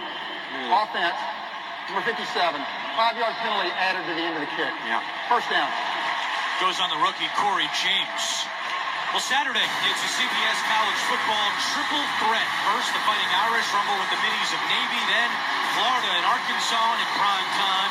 The Crimson take on the LSU Tigers in Death Valley. A triple-header Saturday on CBS. And, of course, Jack Del Rio saw some SEC football yesterday, flying up to Jacksonville to see his son, Luke, lead the Florida Gators to a 24-10 win over Georgia. Luke, 15-25, 131 yards, a touchdown pass, and an interception. Good field position for Tampa Bay. Jacquizz Rodgers is stopped at the line. A totally different defense this half for the Oakland Raiders. They have really stepped up their game, particularly in the run game. We've seen Jaquiz Rogers break a couple early in the first half, and their running game was working pretty well, it seemed like. Now in the second half, the Raiders have made some adjustments, and their run gaps, their run fits have been perfect. Tampa Bay rushed for 249 last week. Today they had just 77 yards on the ground. Play action. Winston steps up, fires, and completes it to Humphries. Humphries still going. Inside the 20, 10, and he's called the 5. Great job after the catch by Adam Humphries. A gain of 42. Well, you're going to see Humphries coming in from your left side. You see Jameis Winston, nice hard play action pass. He had his inside receiver running an in route as well. That was his first read. They jumped it. Humphries wide open coming behind it. Brilliant play that they needed right now. That's the end of the third. Raiders lead by 7. Start of the fourth quarter in Tampa with Steve Berline, Steve Tasker, Chris Fisher. I'm Andrew Catalon, our entire NFL on CBS crew. Great Week 8 matchup here. Tampa Bay down by 7, but they have it first and goal from the 5-yard line. And this year, they've scored 6 touchdowns on their 6 goal-to-go drops. One of just 3 teams perfect on the year, along with Pittsburgh and Cleveland. Empty backfield for Winston on first and goal. Into the end zone. Caught. Touchdown, Tampa Bay. Cameron Brate with his 3rd touchdown of the year. And now 7 for 7 in goal-to-go situations this year for the Buccaneers. Well, Brate did a nice job. They saw the matchup. They had exactly what they wanted. They had Brate on Malcolm Smith, the linebacker. Almost an unfair matchup that close to the end zone. And the way that the Raiders played it, Brate did a nice job of getting some width, being patient, and giving Jameis Winston a big area to put that football on him. Quite a drive by Tampa Bay, and now the rookie Aguayo out for the extra point to tie things at 17. And that one is no good. Roberto Aguayo misses an extra point for the 2nd time this season. Tampa Bay took him in the 2nd round, and he has struggled this year. Here's the boos from the Buccaneers fans. Well, we spoke to him on Friday on the practice field. He seemed to have a good handle on what was going on with his motion. He says it's just frustrating for him. He's the most accurate kicker in college, and he says it's frustrating when you kick that ball and it's not going where you're aiming. And certainly this early part of his career, that's got to be really frustrating for a guy who probably more than any point in his career, both college and of course the pros, have never felt as much pressure he has when he's not kicking. Well, it's a 2nd-round draft choice, a big investment by the organization, and as I like to say, it's a mental thing, and it's something that he's got to get over. He's got to get out of his own way, out of his own head. Obviously a very talented player to be that highly drafted and regarded, but shoot, he's got to get out of the way. 7th missed kick by Aguayo this year. 5 field goals, 2 extra points. And Tampa Bay now down by 1 with Aguayo kicking it off. Richard on the return. Richard across the 20 and up to the 25-yard line. There is a flag down at the 15.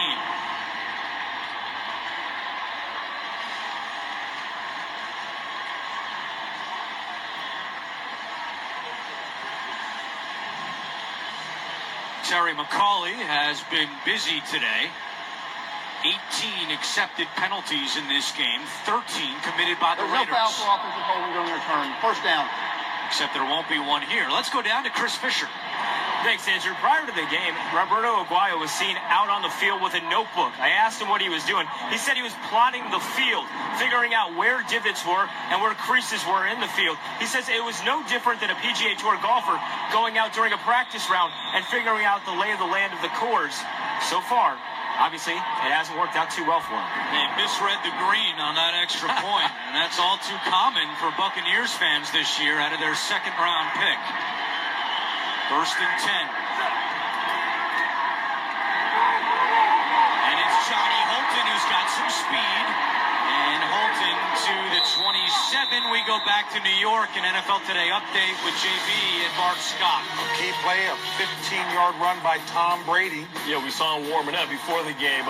Tom Brady, he's going to go, and LeGarrette Blount takes it in for the 1-yard score. But look at the old man rumble. He's looking back. Oh, that is beautiful right there. Tom Brady, he does it all. Steve Berline definitely was quicker than that. Back to Andrew Catalan.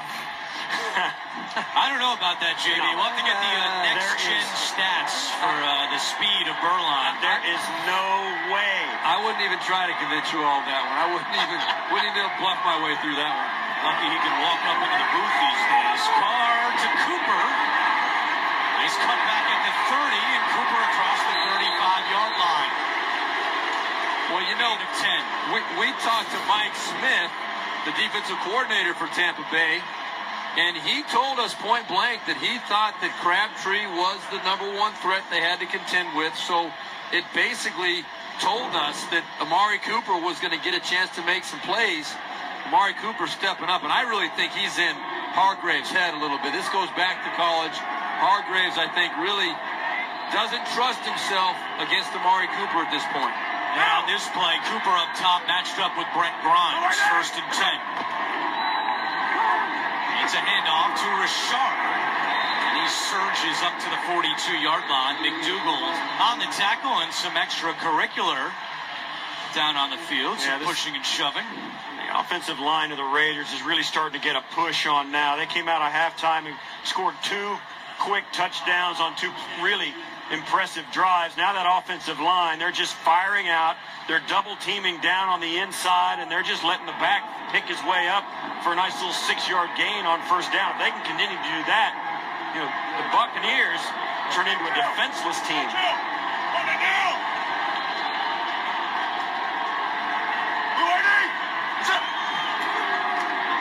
Back to Richard. And he's going to be about a half-yard shy of a 1st down. 4th carry for Jalen Richard. He had a combined 5 carries in the last 2 games. His offensive coordinator, Bill Musgrave, continues to rotate his backs. Murray is still the workhorse in the backfield for Oakland, and he comes back into the game. But the rookies, Richard and Washington, have provided a nice different dimension for the Oakland offense this year. Now, you say that Latavius Murray's the workhorse, but he really doesn't get as much work, I think, as he should. He only had 58 carries coming into this game on the season. He was bumped up a little bit for a couple weeks, but not truly. And Murray on 3rd and 1, and he falls forward for the 1st down. Well, he did have a season-high 18 carries last week. And for Murray, that's his 9th carry of the day. Yeah, that's a tough short yardage play to stop if you're the Buccaneers. That angle coming out when the back comes out, running at the angle off tackle to the outside, and even if you get a good shot on him, you know, the momentum carries the ball carrier forward a half a yard or a yard. That's all the Raiders needed. 2 solid runs to get to that point, and then the 3rd run of the drive gets them their 1st down. Extra offensive lineman on 1st and 10. There's only 2 on the play clock. Carr takes the snap. He's looking to throw. On the run, it's broken up. Intended for Clive Walford, and the safety McDougald, who's been very active today, got a hand on that one. Yeah, Derek Carr's rhythm a little bit off on that one because he got pressure after coming out of the play action fake. You see him stepping up there in the pocket. Walford had about a half a step on Bradley McDougald, but the ball was not thrown on time because of that pressure. Carr would like to have another shot at that. 8 tackles for McDougald. And the 1 pass breakup, which just occurred on 1st down. It's 2nd and 10. Inside 11 minutes to go. Raiders lead by 1, thanks to a missed extra point by Roberto Aguayo. Carr on the move. Carr throws on the run. That's caught by Crabtree, and he's got an Oakland 1st down. 3rd catch today for Michael Crabtree. And Brent Grimes makes the tackle. Oh, we spoke to Adam Shine on that other pregame show, and he asked us why Crabtree's such a special combination with Carr. That's the reason right there. Coming back and making a hard catch, plucking it out of the air. His ability to make those tough catches in traffic, and that wasn't even as tough a one as we've seen him make. But that's been the reason Carr all of a sudden has two guys that he's throwing the football to equally, and it's why the defenses that Raiders play have such problems. Back on the ground. And it's Washington with a minimal game. Well, Dirk Cutter spent 3 years as the offensive coordinator in Atlanta. And he said that Cooper and Crabtree remind him of Julio Jones and Roddy White when he was with the Falcons, when Roddy White was really in his prime. And Cutter joked, thankfully, they don't have Tony Gonzalez like we had. We have Tony Gonzalez now at CBS. But the point of the matter is Cooper and Crabtree, one of the best duos in the NFL. They lead the league in targets, receptions, and receiving yards. 2nd and 10. They fake the end around and a screen to Richard, and Richard in trouble, and he is tackled for a loss. Great job of containment by the Tampa Bay defense. It's 3rd down. That was a nice job by Akeem Spence, number 97. There was a lot going on this play. And you see right there, Spence sniffed out the screen pass, was able to get through that wall of offensive linemen for the Raiders and make the first hit. Gerald McCoy was the one coming up the middle, getting a little bit of pressure on Carr as he came out of that play-action fake. Let's see what the Raiders do here. They try to go for it all and maybe just get half the yardage so they get in Janikowski field goal range. 3rd and 13. Carr looking for the big one, and it's incomplete. Over the head of Crabtree. And from there, it would be a 60-yard field goal, and they send out the punter, Marquette King. And Amari Cooper on the other side had separation from Grimes. Carr looking for Crabtree instead. Now the true one-on-one coverage was the Crabtree. Grimes had help over the top on that play. On the replay, it looks like he's wide open, but the read took Derek Carr to the one-on-one coverage. King punting to Humphreys, trying to pin him deep. Out of bounds. Let's see where they come up to mark it. At the 18-yard line, that's where Tampa Bay will go back on offense with 8:33 to go.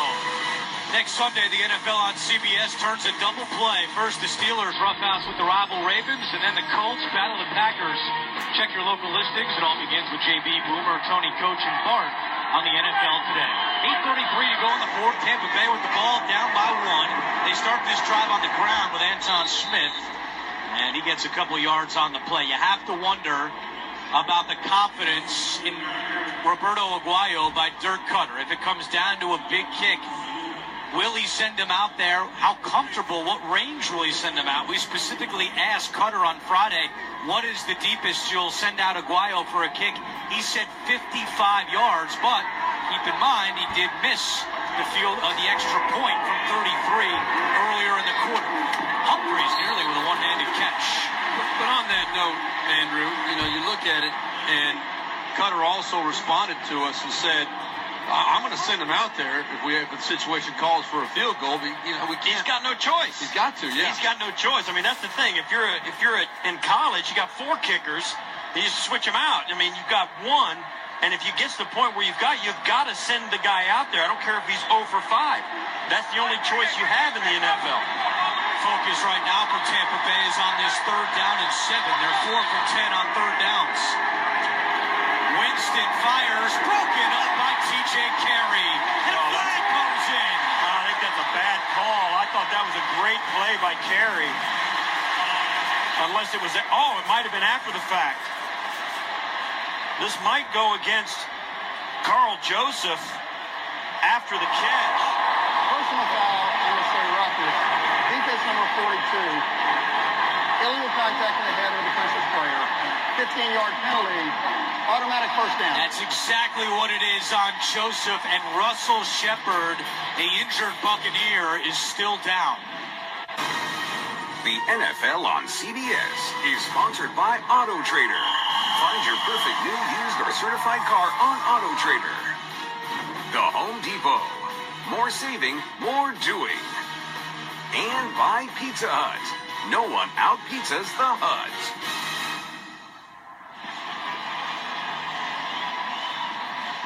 Back in Tampa, good news as Russell Shepard was able to walk off under his own power. Another look at the hit by Carl Joseph. Now, this is a rookie, first-round draft choice. See, coming in right to that, there's no doubt about it. In college, I believe he would have been kicked out of the game for targeting, coming in with his head on the defenseless receiver. It gives Tampa Bay a first down. Winston loading up deep for Mike Evans. Incomplete. That's the first time that Evans has been targeted since midway through the second quarter. And Jameis Winston wants this one back. Evans had it over the top. Just inches. That's a play in a situation like this. You know, you just don't get many chances to make those big plays. You got to find a way to give him a chance to make that catch. Just 3 catches today for Mike Evans. He averages just under 7 per game, which is 3rd best in the NFL. 7:44 to go. It's 2nd and 10. Winston back to the air. Screen pass to Rodgers across the 40. And Rodgers falls up to the 45-yard line. It will be 3rd and short for Tampa Bay. Yeah, this is a nice delayed screen as Rodgers comes in, then just turns around. Perfect play for a guy like Rodgers, who's so elusive in tight spaces. That's why he loves running inside the tackles. Not only does he not mind the contact, he's really good at making guys miss in tight spaces. The perfect play selection for him. It almost turned into a bigger play than it was. Leaves him with a 3rd and 1. And a flag comes in. Raiders have got like 15 guys on the field.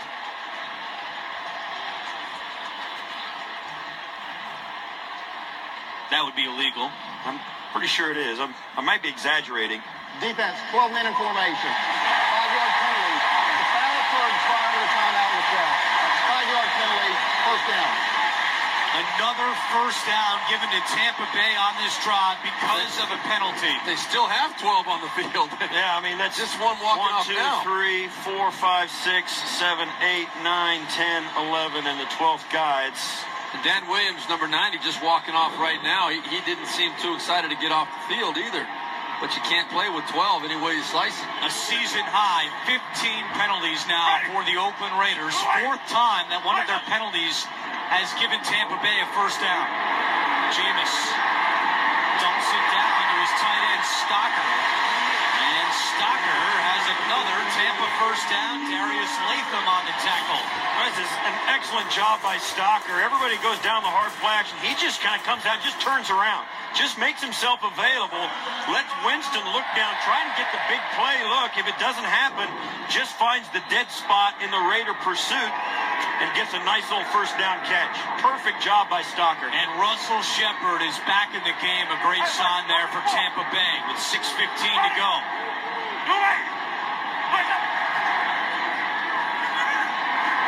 Winston looking deep. And it's incomplete, but a flag is down. He was trying to find Shepard. And another penalty coming against the Raiders. It'd be illegal contact. Pass interference. Defense number 25. Automatic first down. And Shepard was running a double move, and Hayden bid on it. And very smart play, actually, by Hayden to take the penalty.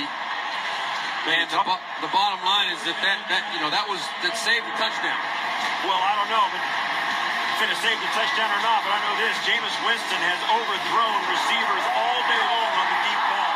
And you got to wonder, too, we talked to them. They were really upset about the wind this week. They couldn't throw deep in practice all week. Maybe that's a sign they didn't get enough work on it.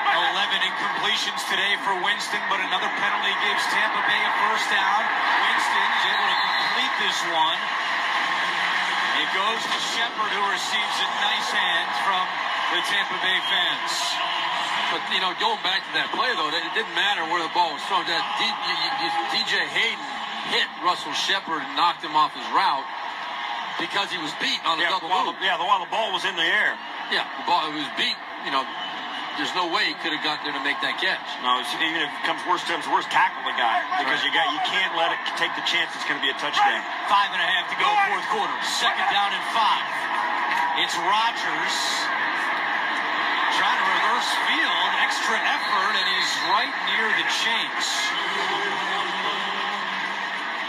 So, if you're Dirk Cutter, in terms of your play calling here, I think you got to be a little more aggressive, knowing that Aguayo has struggled this year and has already missed an extra point. For example, if it's 3rd and 1 and you get stopped on 4th and 1, you would think this is a gimme field goal, but nothing's been a gimme for Aguayo this year. Well, but I think in Dirk Cutter's mind, he would challenge himself to think as a head coach should about situational football. You can't let the emotion get into it. You got to make the call that your gut is telling you is the right call. Raiders. Illegal substitution. Defense 12-man formation. Just amazing. Unbelievable. Another Raiders penalty gives Tampa Bay a first down. That's the 3rd one on this drive. Yes, Justin Ellis and Dan Williams have been rotating a defensive tackle all day, and they're trying to do that because of the heat and exhaustion and staying out there. Those big, heavy guys rotate in and out, and they just get caught, both of them, on the field at the same time. 150 yards in penalties, the most in the NFL this season. It's 1st and goal. Winston. Chased by Matt. Keeps it himself. Winston takes a shot. And he's down at the 1-yard line. Perry Riley made the big hit.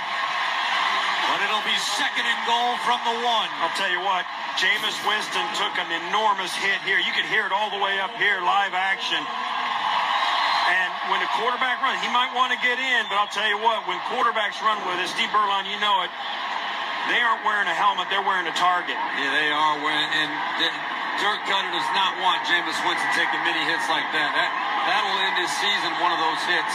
Jaquiz Rodgers is the running back. He has not scored a touchdown in more than 2 years. He gets the call on 2nd and goal. Rodgers is in. Touchdown, Tampa Bay. His first touchdown since week 1 of the 2014 season when he was with the Atlanta Falcons. And now Dirk Cutter will keep his offense on the field. 0 for 2. Well, Jaquiz Rodgers showing that he does know how to sniff out that end zone, despite the fact that it's been so long since he's been in the end zone on a running play, just trusting his blockers up front behind Donovan Smith and Kevin Patfield. Super job up front. So now they go for 2, try to make it a 7-point lead. They're 1 for 3 on 2-point conversions this year. Winston in trouble, throws, Mike Evans brings in the 2-point conversion. And with 3:48 to go, it's a 7-point Tampa Bay lead. Winston appeared to be in trouble. Great improv. Bucks in front. On that last Tampa Bay scoring drive, they had 38 yards of offense. The Raiders were penalized for 44 yards. And 3 times on that drive, an Oakland penalty gave Tampa Bay a first down. 6 times today, that's happened. The Raiders have been penalized 17 times for 150 yards. And they will start this drive at the 25-yard line. 3:48 to go and 2 timeouts. Remember, Derek Carr had to call a timeout back in the 3rd quarter when Oakland was on offense. You know what's amazing, too, Andrew, about those penalties that you're talking about? A lot of times in a game like this, it's a lot of holding penalties, judgment type of calls where you can actually debate whether it was a penalty or not. Jack Del Rio has not fought one of these penalties. They've all been very clear infractions and all very painful for the Raiders. Loudest the crowd has been. 1st and 10.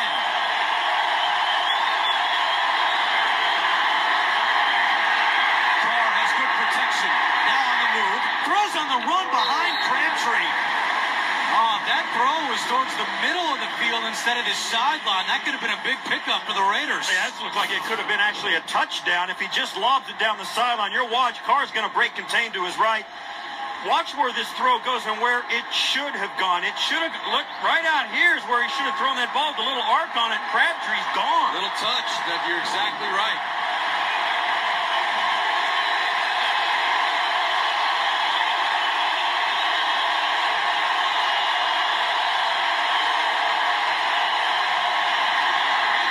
Second and 10, Carr to Seth Roberts. Takes a shot, but picks up a first down at the 40-yard line. Quan Alexander makes the tackle. Something to keep in mind as you take another look at the completion. You go back to week 1 when the Raiders were in New Orleans. Jack Del Rio has been very aggressive this year on the two-point conversion.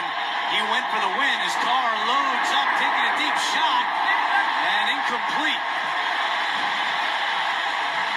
Back in week 1, an extra point would have tied the game in New Orleans. Instead, Del Rio went for 2 and the win.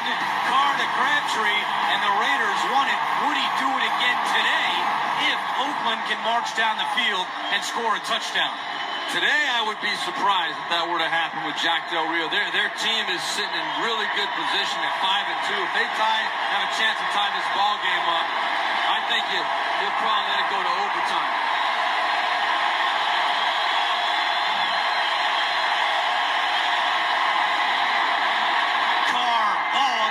Zip on that fastball, complete to Walford into Tampa Bay territory, a gain of 17.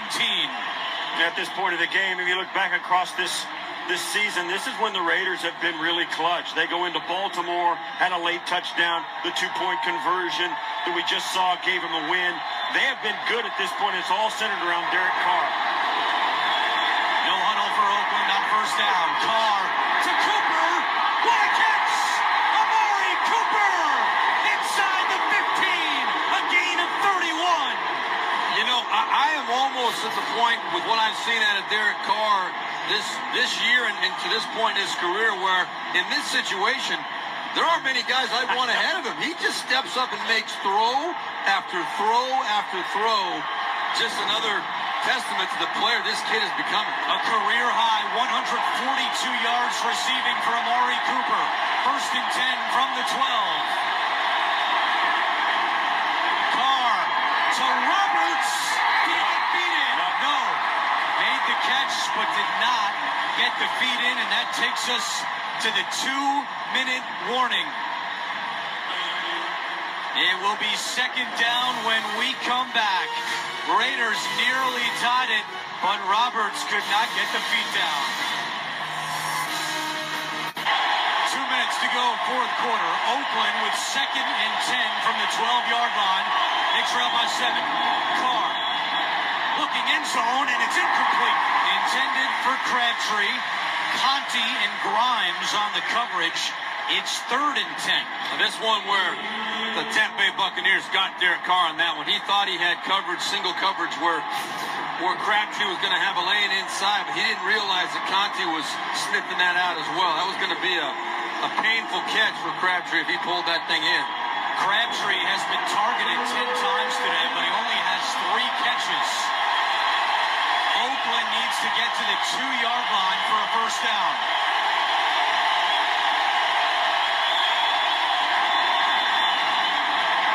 Carr, and that pass is shoveled and caught by Amari Cooper.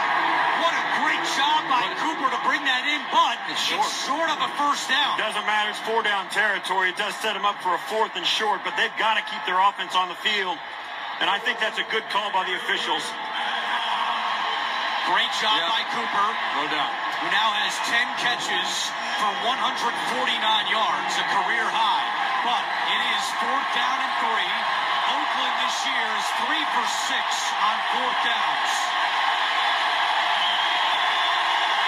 Empty backfield. Carr, pump fakes, has time. Carr, incomplete, but there is a flag down. And Seth Roberts is indicating this is against Tampa Bay, and it is. They're going to get part of Arima holding Defense number 38. Half to the goal.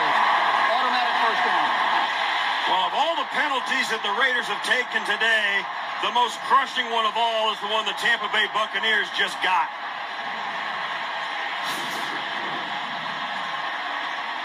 They had him stop. This meant the ball game right here. If they can make this fourth down stop. Right here is where Roberts is. I.J. Bajima right there. You can see him wrapping his hands around him. No doubt was restricting him from getting any separation. Totally away from the play, but they're going to call that every time. So first and goal from the 2-yard line. Might look for a run. Olawale is the running back. Yeah, you want to use clock here, too, if you're the Raiders. They hand it off to Olawale, and before a flag comes in. This is going to be on the offense. Yep, they jumped. What are you doing? You've been doing this all day, and when it comes down where you got a chance to win the game on one play, you can't hold your water? False start. Offense number 61. 5-yard penalty. First down. That is inexcusable. That's on the center, Rodney Hudson. Second time today, Oakland's been called for a penalty inside the 5-yard line. Hard to call on the center. Everybody. It was Austin Howard again. Center didn't do anything. That was a mistake by the officials. It was right tackle Austin Howard. So that pushes him back to the 8-yard line, first and goal. Carr has time, fires, caught, touchdown! Michael Rivera, his first touchdown of the season, and Jack Del Rio will send out Janikowski for the extra point to tie the game. Remember, earlier this year, went for 2 in the win against New Orleans. Right now, playing for the tie against Tampa Bay. What a catch. And throw. What a drive.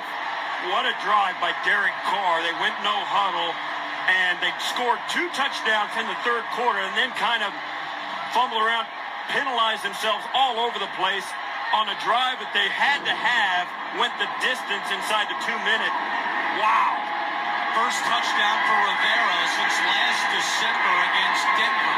Janikowski has not missed an extra point this year. He did miss one last year. And that one is right down Broadway. And with 1:38 to go, we are tied at 24. Carr, his third touchdown pass of the game. The NFL on CBS is sponsored by Subway. Try the new Autumn Carb Turkey Sandwich today. And by the redesigned 2017 Kia Forte.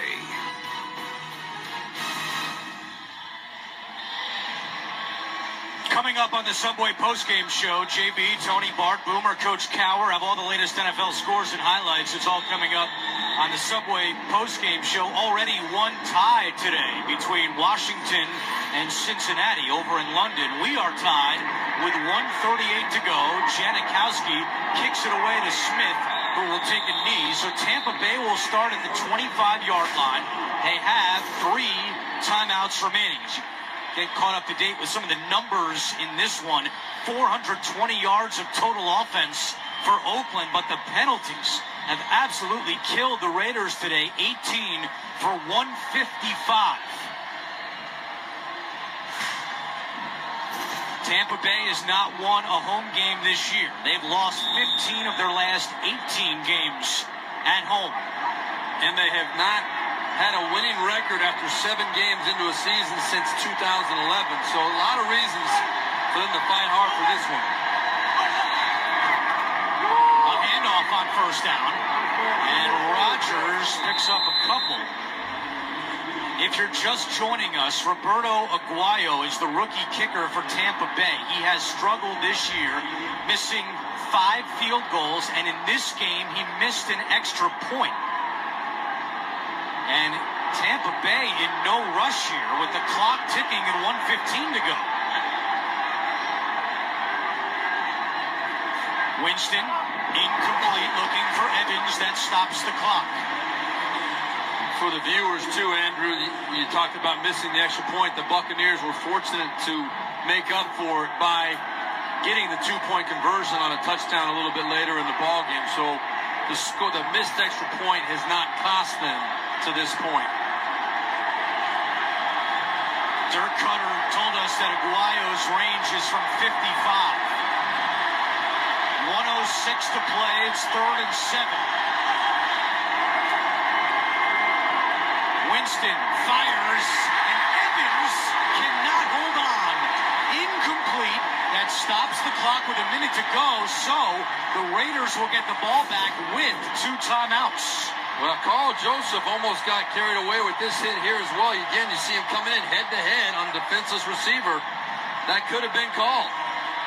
The head is down right into the back of Mike Evans' head. Yeah, that's a penalty. That should be a penalty.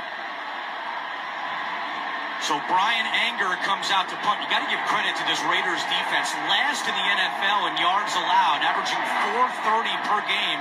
Today they've only allowed 258 to Tampa Bay. And their defense will give their offense another chance here late in the 4th quarter. Richard from his own 25. Richard trying to get into the outside. He's got some room. Richard out of bounds at the 45-yard line. We've talked a lot about Aguayo. How about the kicker on the other side, Sebastian Janikowski, playing in his 260th career game. No kicker has made more field goals of 50 or more yards in NFL history than Sebastian Janikowski. Yeah, you think Jack Del Rio has any qualms about sending that guy out there? He looks pretty stressed to me, doesn't he? Yeah, you talk about Aguayo struggled his rookie year. Nobody struggled any more than Janikowski did his rookie year. I think he got it together. Janikowski did miss 10 field goals his rookie year. 1st and 10 from the 45-yard line.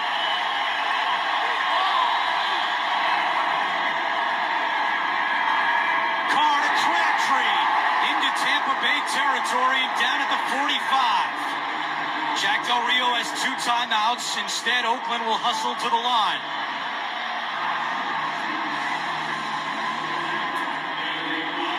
25 seconds to go.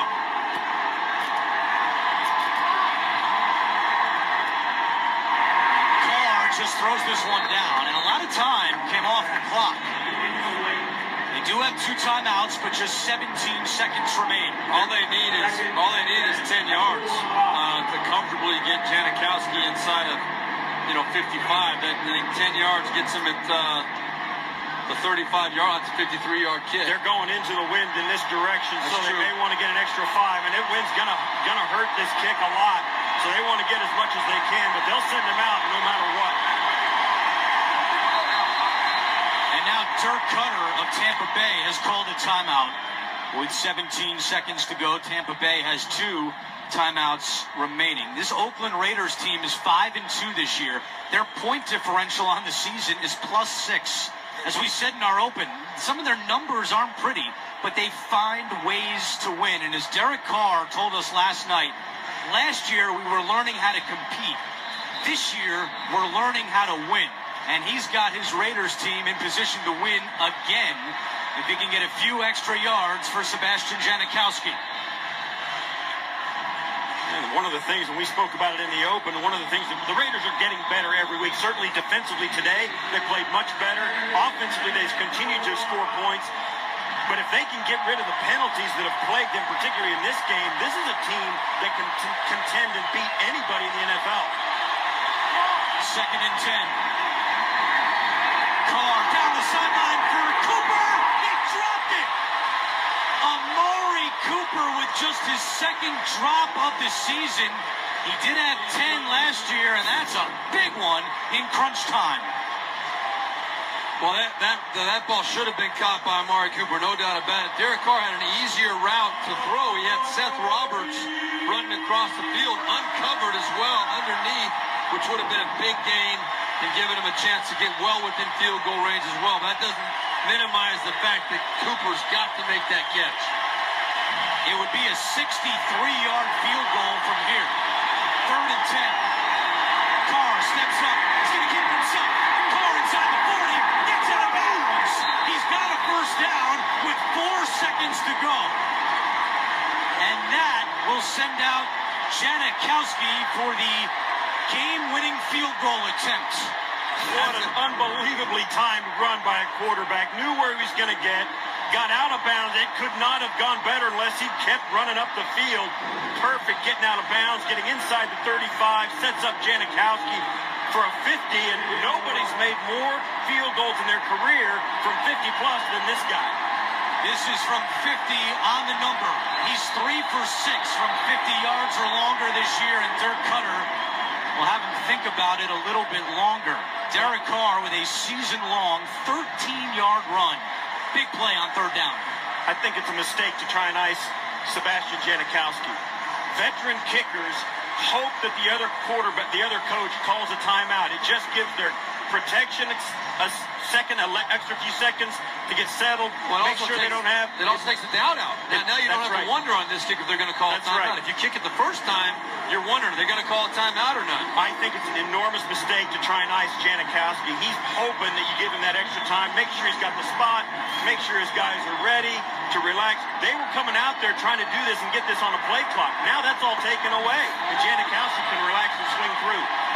55 field goals of 50 yards or longer in his career, the most in NFL history. One more would give the Raiders a win, and this one is no good! Janikowski misses, and we're going to overtime.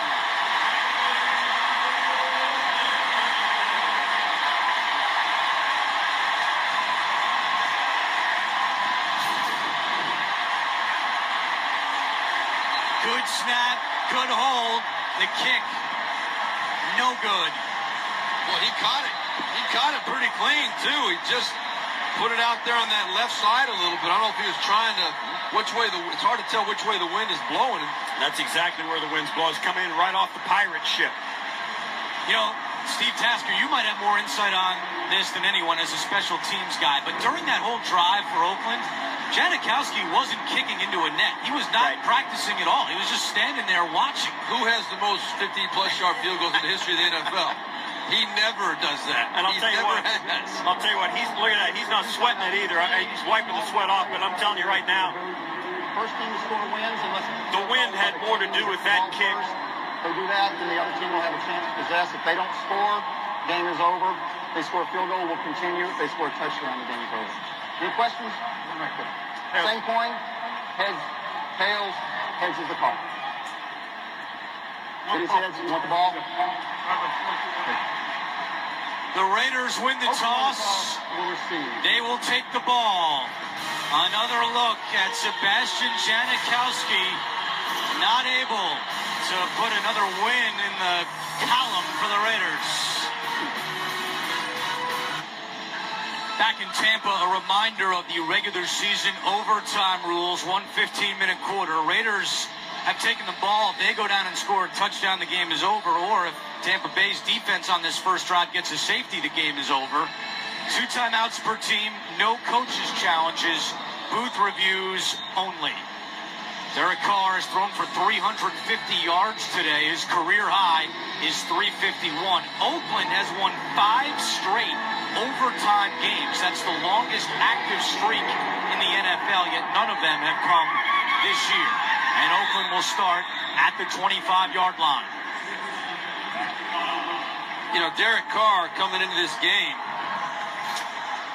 45 touchdowns since the beginning of last season. Only 2 guys in the NFL have thrown for more since the beginning of last season. That's 2 guys you may have heard of, Drew Brees and Matt Stafford for Detroit. Pretty good company he's keeping and just showing no signs of slowing down this week as well.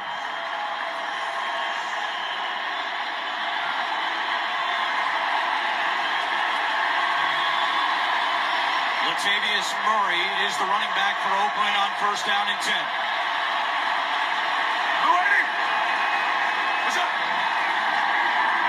Carr in the air on first down to Murray out of the backfield, slips, and out of bounds.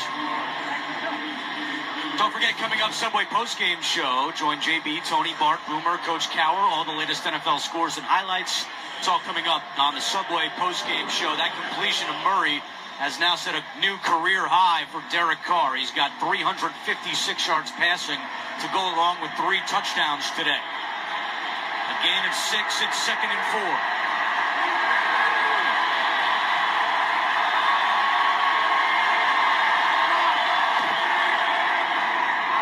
Murray. He is thrown down after a gain of 1.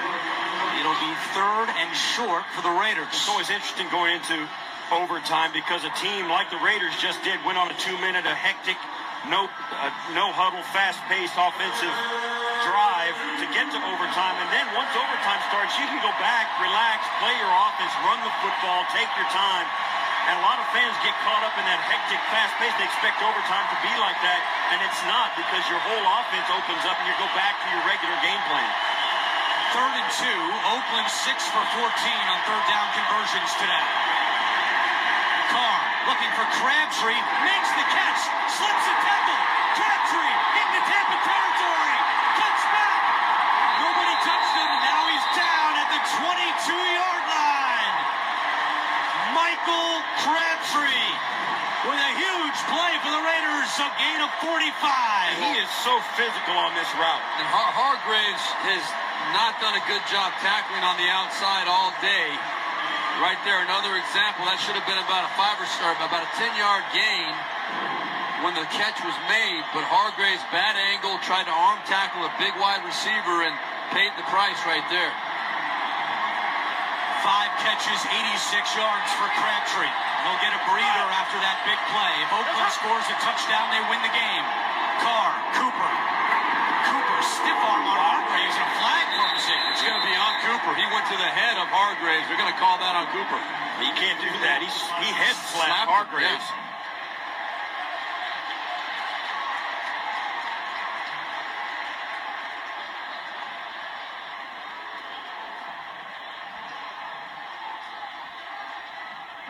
Personal foul, unnecessary roughness. Offense number 88, blow to the head. 15-yard penalty, 1st down. 89. Take a listen.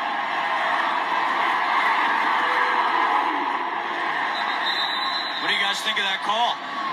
It's the right call. It's the right call. You can't do that. It's like punching somebody. They changed the rule too as far as offensive face, stiff arming in the last couple of years. You cannot go to the head of a defensive player unless it's kind of an incidental contact thing. An intentional blow to the head of a defender, they're going to call it every time. 19 penalties against the Raiders, tied for the 2nd most in franchise history. 1st and 21. They'll hand it off to Richard up the middle to the 30. And Richard tackled at the 29 by Keith Tandy. It'll be 2nd down. Well, the Raiders, once again, hamstrung by their own inability not to take penalties, and they've been absolutely egregious penalties at times. They took themselves out of a 1st and goal inside the 5, had to settle for a field goal after 2 consecutive penalties, dropping back outside the 20-yard line in the 1st half, and now they sit here in a tie ball game, and you're looking around thinking how many points and opportunities they left on the field. Crabtree to the top of your screen, Cooper on the bottom of your screen, 2nd and 16. Carr looking deep for Crabtree. A lot of contact. Incomplete and no flags. Incidental, yeah. Brent Grimes on the coverage for Tampa Bay. Grimes does a nice job of getting tangled up. Watch, he's going to turn up the field, look back for the ball, and just cut Crabtree off. That's a great defensive play. You kind of turn, you look for the football, try and make a play on the ball ostensibly, but really, and all you're doing is cutting the receiver off. But that's a great job by Grimes. Grimes, a 10-year veteran. He bit on the first move, but knew exactly how to recover himself and get in the way of Crabtree. Smart play. Crabtree not on the field for 3rd and 16. And a flag comes in. This is a false start against the Raiders. False start, offense number 72. 5-yard penalty, 3rd down. It's not comical. I wouldn't want to use that word, but it almost is. Unbelievable. The number of penalties and the way the Raiders have continually shot themselves in the foot. Yeah, you look back, you think maybe having a week off in Florida, staying at a hotel, relaxing all week on the road instead of going back home and maybe that was a sign of a little bit too relaxed atmosphere this week. 20 penalties ties a team record. On 3rd and long, Andre Holmes makes the catch, and Holmes tackled at the 35. So now Janikowski again is going to have to come out, and it'll be another field goal of longer than 50 yards. And here's the deal. All right, he missed the last one. This one's going to be right around, 54 yards? 52 yards? 52 officially. If he misses this, think about the field position now that Tampa Bay is going to get to start their drive. It's a lot of pressure. The Raiders had the ball down at the 23-yard line. Janikowski from 52. And this one is no good!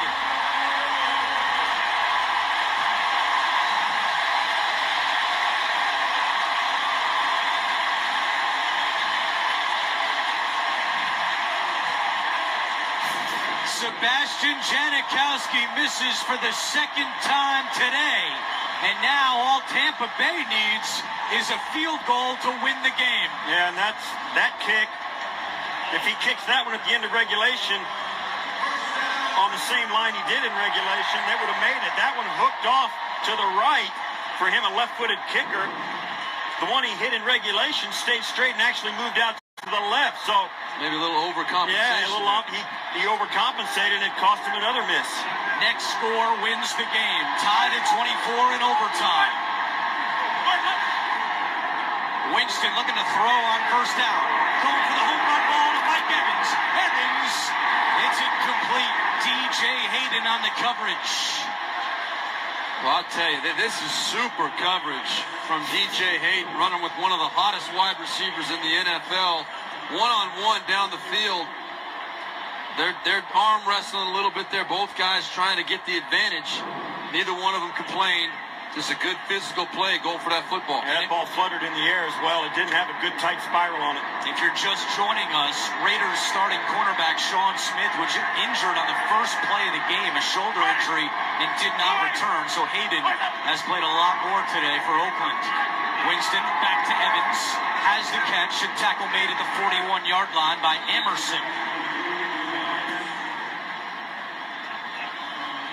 Brings up 3rd down. One of the things about overtime in today's rules that benefits the team that gets the ball second or starts on defense is the fact that every time they get it after that, it's 4-down territory unless you're in position to win the football game with a kick.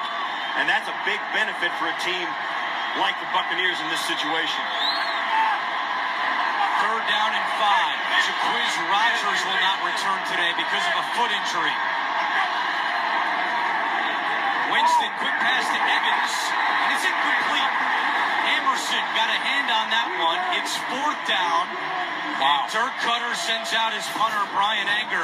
Wow, that's a huge, that's a disappointment. If you're Dirk Cutter, you get the ball at the 42-yard line with a chance to ice the game. All you got to do is get into field goal range.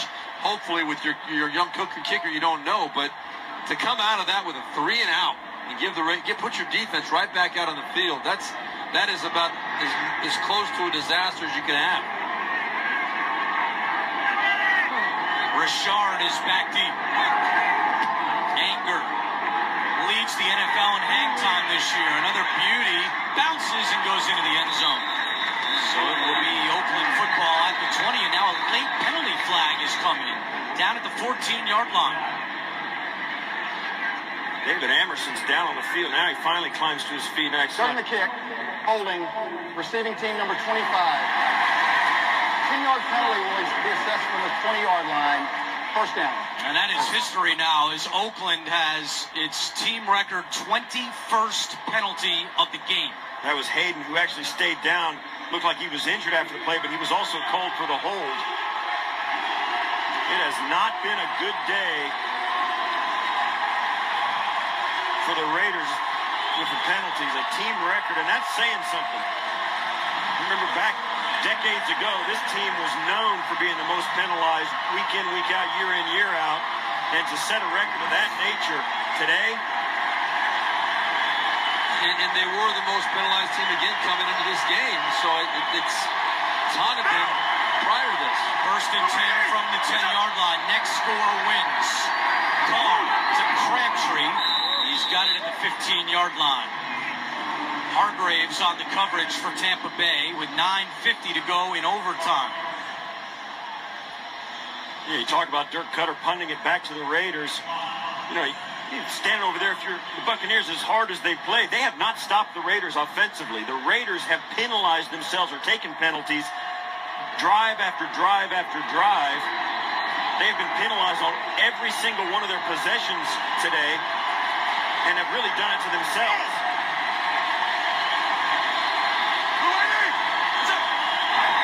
On 2nd and 5, it's Latavius Murray up the middle to the 30 and dragged down at the 33-yard line. It was Chris Conte who may have saved the touchdown, a gain of 19. This might be the biggest hole I have ever seen in the NFL. Look at that. There is nobody there.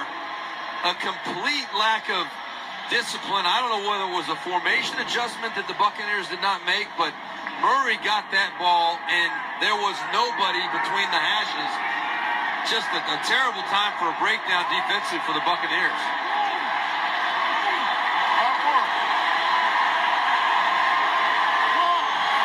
From the 34-yard line, Carr, great protection, taking a deep shot down the field.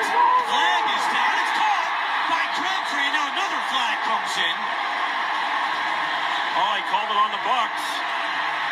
Grimes can't believe it. There's also a flag down at the line of scrimmage. There's 2 fouls on the play. Holding, offense number 72. Pass interference, defense, number 24. Penalties offset. First down. Donald Penn called for the penalty on the Raiders. That wipes out a 42-yard gain to Crabtree. Yeah, I don't know. This pass interference was a tough one for me, from my perspective. I'm like, well, he grabbed him right there, yeah. But then Crabtree was also holding him off with his arm as well. I mean, then you see the hold on the left side right there. Yeah, Donald Penn gave up the hit as well. It was Robert Ayers who drew the penalty that was called on Donald Penn. So we do it again. First and 10 from the 34-yard line. Raiders trying to go 5-0 on the road for the first time since 1977. John Madden was their head coach. Carr to Roberts. He threw into double coverage, and it's incomplete. I think there was some contact early by Conte over the top, but he was making a play on the ball. Yeah. He was jumping up, trying to catch the football. That's a good no call. Yes. Now, Conte stayed down. Is that 6th-year safety out of Cal, able to stand up and walk off to the sideline. You want to look for Bill Musgrave to find out who is coming in for the starting safety of the Buccaneers and see if he's up to the task. Bill Musgrave in his 2nd year as the Raiders offensive coordinator. 2nd down and 10. And it's Keith Tandy who comes in at safety to replace Conte.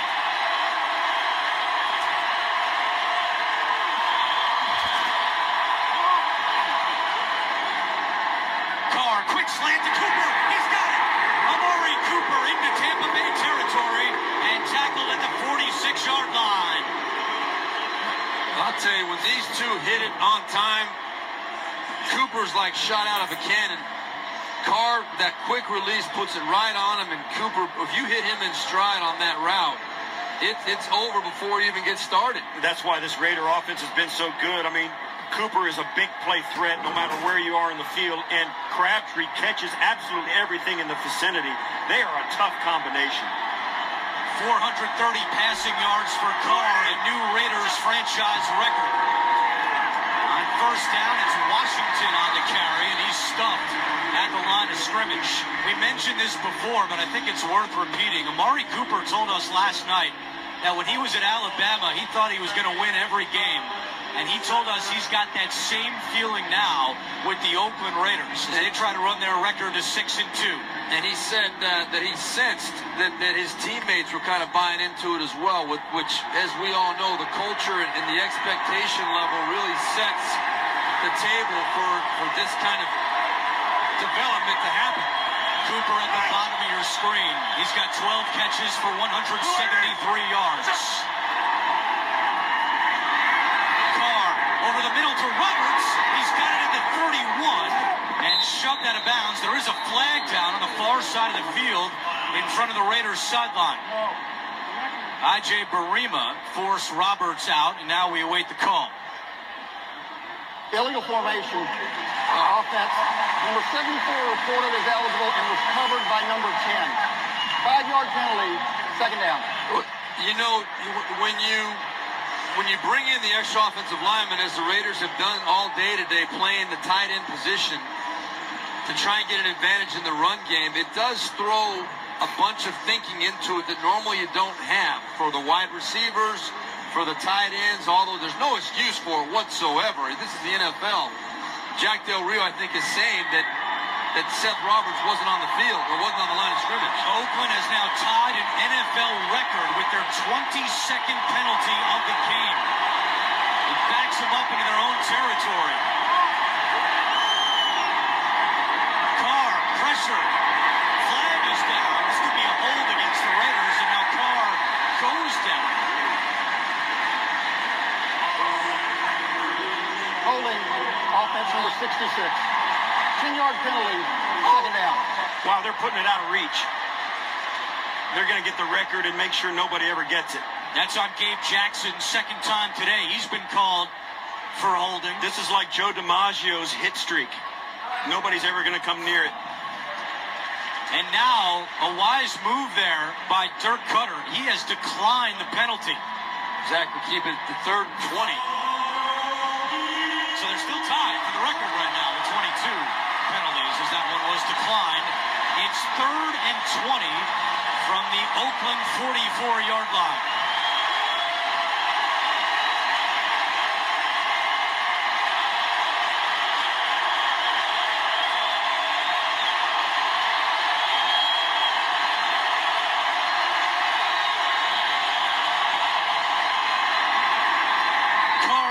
His tight end cuts back at the 45, and now a flag comes in from the secondary.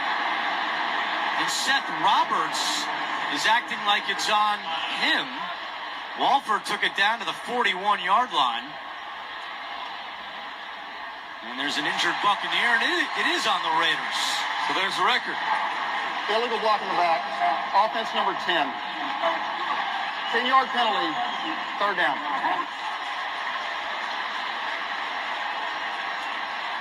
Well, interesting decision to decline that penalty. Or rather, to accept the penalty and not decline it, because it would have been 4th down. Yeah, you're giving him another chance. Yeah, there's Roberts in the back. Yeah, he pushed him in the back. 2 hands in the middle of the numbers. We've said it a couple of times today. We haven't seen any... I can't remember any bad calls by these officials. They've been on it. I haven't had much of a beef with anything they have done. It's been, the Raiders have earned that record. Andrew, where was that? Would that have been within Janikowski field goal range? That wasn't quite in the range, huh? So, I don't know why they would not decline that penalty. You're giving Derek Carr and company another chance to make the play. I agree. That's a bad penalty accepted. 3rd down and 17. Carr to Crabtree, makes the catch at the 49, and Crabtree is tackled at the 43-yard line. So he's short of a first down, and Jack Del Rio is going to send out his punter, Marquette King.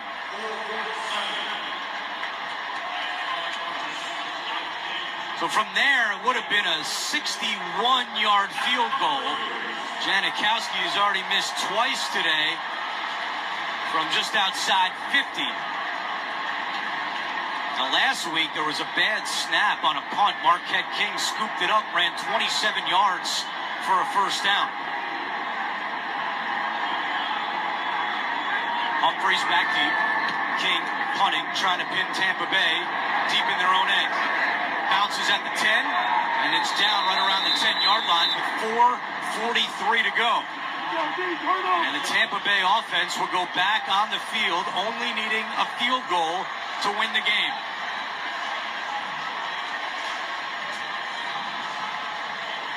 It's a record-setting day for the Raiders, not only in their penalties, but Derek Carr. 443 yards passing. That is a new Raiders record. Tampa Bay will start this drive at their own 11-yard line. 566 total yards for the Raiders today. And just 263 for Tampa Bay, yet they're tied at 24 in OT. And they start this drive on the ground. Remember, Jacquizz Rodgers out with an injury now, so it's Anton Smith on the carry. Tampa Bay has lost 15 of its last 18 home games. Have not won at home this year. And Tampa Bay has only had 3 plays in this overtime period. They had the 1 3 and out. So Raiders have dominated this period. It's Smith again. And Smith with the ball coming out. Raiders saying they have it. No signal yet. Well, the strongest cat gets it down there, and I'm telling you, the devil himself lives at the bottom of an NFL pile, so it ain't over till they get up and separate. And it's Tampa Bay football. Nearly a disaster by Anton Smith, playing in just his second game as a Buccaneer. Yeah, the ball definitely came out. Yeah, it came out. Khalil Mack was the one who forced the fumble. But you are right, Steve Tasso. Unfortunately, I've been on the bottom of a few of those piles, and it is not. It is traumatic. It's a traumatic experience. Yeah, it is. It's a bad place to be. Smith out of the game. It's 3rd down and 3. And now Dirk Cutter calls a timeout. 1 timeout remaining for the Buccaneers. 3:35 on the clock.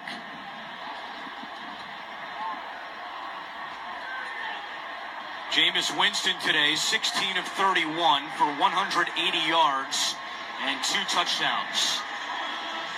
And Mike Evans, for the most part, has been bottled up by this Raider defense. He's got 4 catches for just 50 yards. So credit to Oakland. They've done a good job on slowing down Mike Evans today. Ken Norton did tell us, Ken Norton Jr., the defensive coordinator for the Raiders, did tell us, Mike Evans, we will do whatever we have to do to try and take him out of the ball game. They've been pretty successful today doing that. Evans up top on 3rd and 3. Winston off the hands of Smith and incomplete. So Brian Anger will have to come out and punt for Tampa Bay. You got to pull it in. That was not a good throw. Now, we chronicled this earlier in the second half. Jameis Winston, when he's missed today, has missed high, and that's another one. And he really has not found his rhythm since the first part of the ball game. Raiders have not returned a punt for a touchdown in 8 years. Johnny Lee Higgins, the last man to do it in 2008. This is Richard, and he is crunched. Great coverage by Tampa Bay.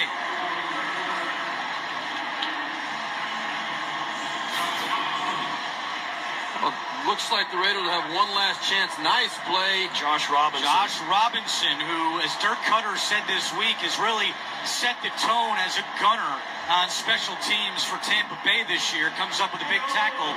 But Oakland will start this drive at its own 40-yard line. We've already had one tie today. Washington and Cincinnati and London. Will we have another? And as we've documented, the Raiders have not stopped themselves today. Have not been stopped by Tampa Bay, excuse me.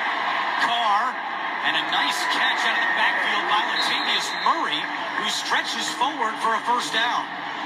Yeah, you're right, Steve Berline. I mean, the Raiders, with the record-setting performance today in penalty column, have done everything they could to give Tampa Bay every opportunity to steal this game. And now the Raiders may take it by default if they can get another first down, and certainly if they get 2 first downs, they'll be well within Janikowski's range, even though he's missed 2 late.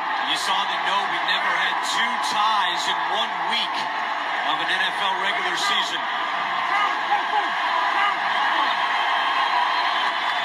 4 on the play clock. Carr out of the shotgun. And that pass is incomplete. Amari Cooper was the target with 2:31 to play. Well, that's one that Derek Carr definitely wants to have back. Amari Cooper, it's that same slant route they gashed Tampa Bay with on the last series. That ball should have been right on him. It was a clear pocket. Cooper had one on the outside, and it just got away from Derek Carr. There is a 2-minute warning in overtime, so the Raiders have the 2-minute warning and 2 timeouts. All they need is a field goal to win the game. Carr dumps it down to Crabtree, and he makes the catch at the 42-yard line. Quan Alexander on the tackle. It's 3rd down for the Raiders. I think if you're Jack Del Rio, you got to start thinking about this being 4-down territory with 2:14 left in overtime. Even if you get a 3rd or 4th and 3, you're going to go for it and trust your defense to get another stop. I don't think you try and get a play off. You let it run out to the 2-minute right now. And that is the 2-minute warning of overtime. It'll be 3rd and 4 for the Raiders when we come back to Tampa. 2 minutes to go in overtime, tied at 24 between Oakland and Tampa Bay with Steve Berline, Steve Tasker, and Chris Fisher. I'm Andrew Catalan, our entire NFL on CBS crew. What a Week 8 game this has been between the Raiders and the Buccaneers. It's 3rd down and 4 for Oakland. Sebastian Janikowski has missed 2 field goals today, 1 from 50 yards and 1 from 52. If I'm Jack Del Rio, I want to get that football down about the 25-yard line so I can comfortably send Sebastian Janikowski out there with the way this wind is playing right now. DeAndre Washington is the running back. Carr. And that one is incomplete. Looking for Amari Cooper on the sideline. And now what does Jack Del Rio do? He leaves his offense out there. We said that just before the 2-minute. That might be the play. And it's going to be. I think he's making the right play here. There are those that would say you run the risk of losing the game here by not punting the ball. But I think Jack Del Rio, at this point, he can justify going for the win. You got to try and give your kicker a chance. And all you need is a first down. You don't even need a touchdown. 4th down and 4, and Tampa Bay has called another timeout, so they have none remaining in overtime. Yeah, I like that timeout by Cutter as well. If you don't like the look of that, this is the play. I mean, if they pick up this first down, you're not going to get a chance to win this game. Well, also a timeout there forces the Raiders to probably go back and go to their second favorite play in this situation. They're not going to come out and line up exactly the way they just did because they know Tampa Bay is now going to adjust to that look. So it forces Bill Musgrave to dig a bit deeper into his bag of tricks as the offensive coordinator for the Raiders. Jack Del Rio has been aggressive all year long. We showed you the 2-point conversion against New Orleans. He went for the win week 1. Here in overtime, going for it on 4th down and 4. Empty backfield for Carr.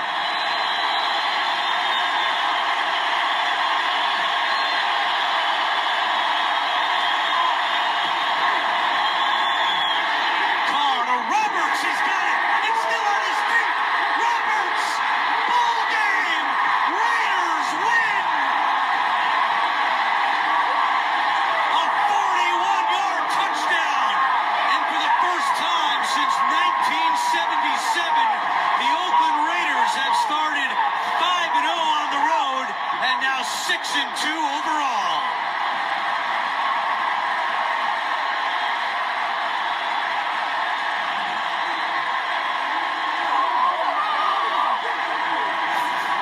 What can you say? On a day when they set the record for accepted penalties against them, the Raiders come in. What a great job just keeping his feet. Bradley McDougall's got to make that tackle. Oh, He no came doubt. in with his shoulder. Look at number 30 right there. He's got a clean shot. All right, he goes in with his shoulder.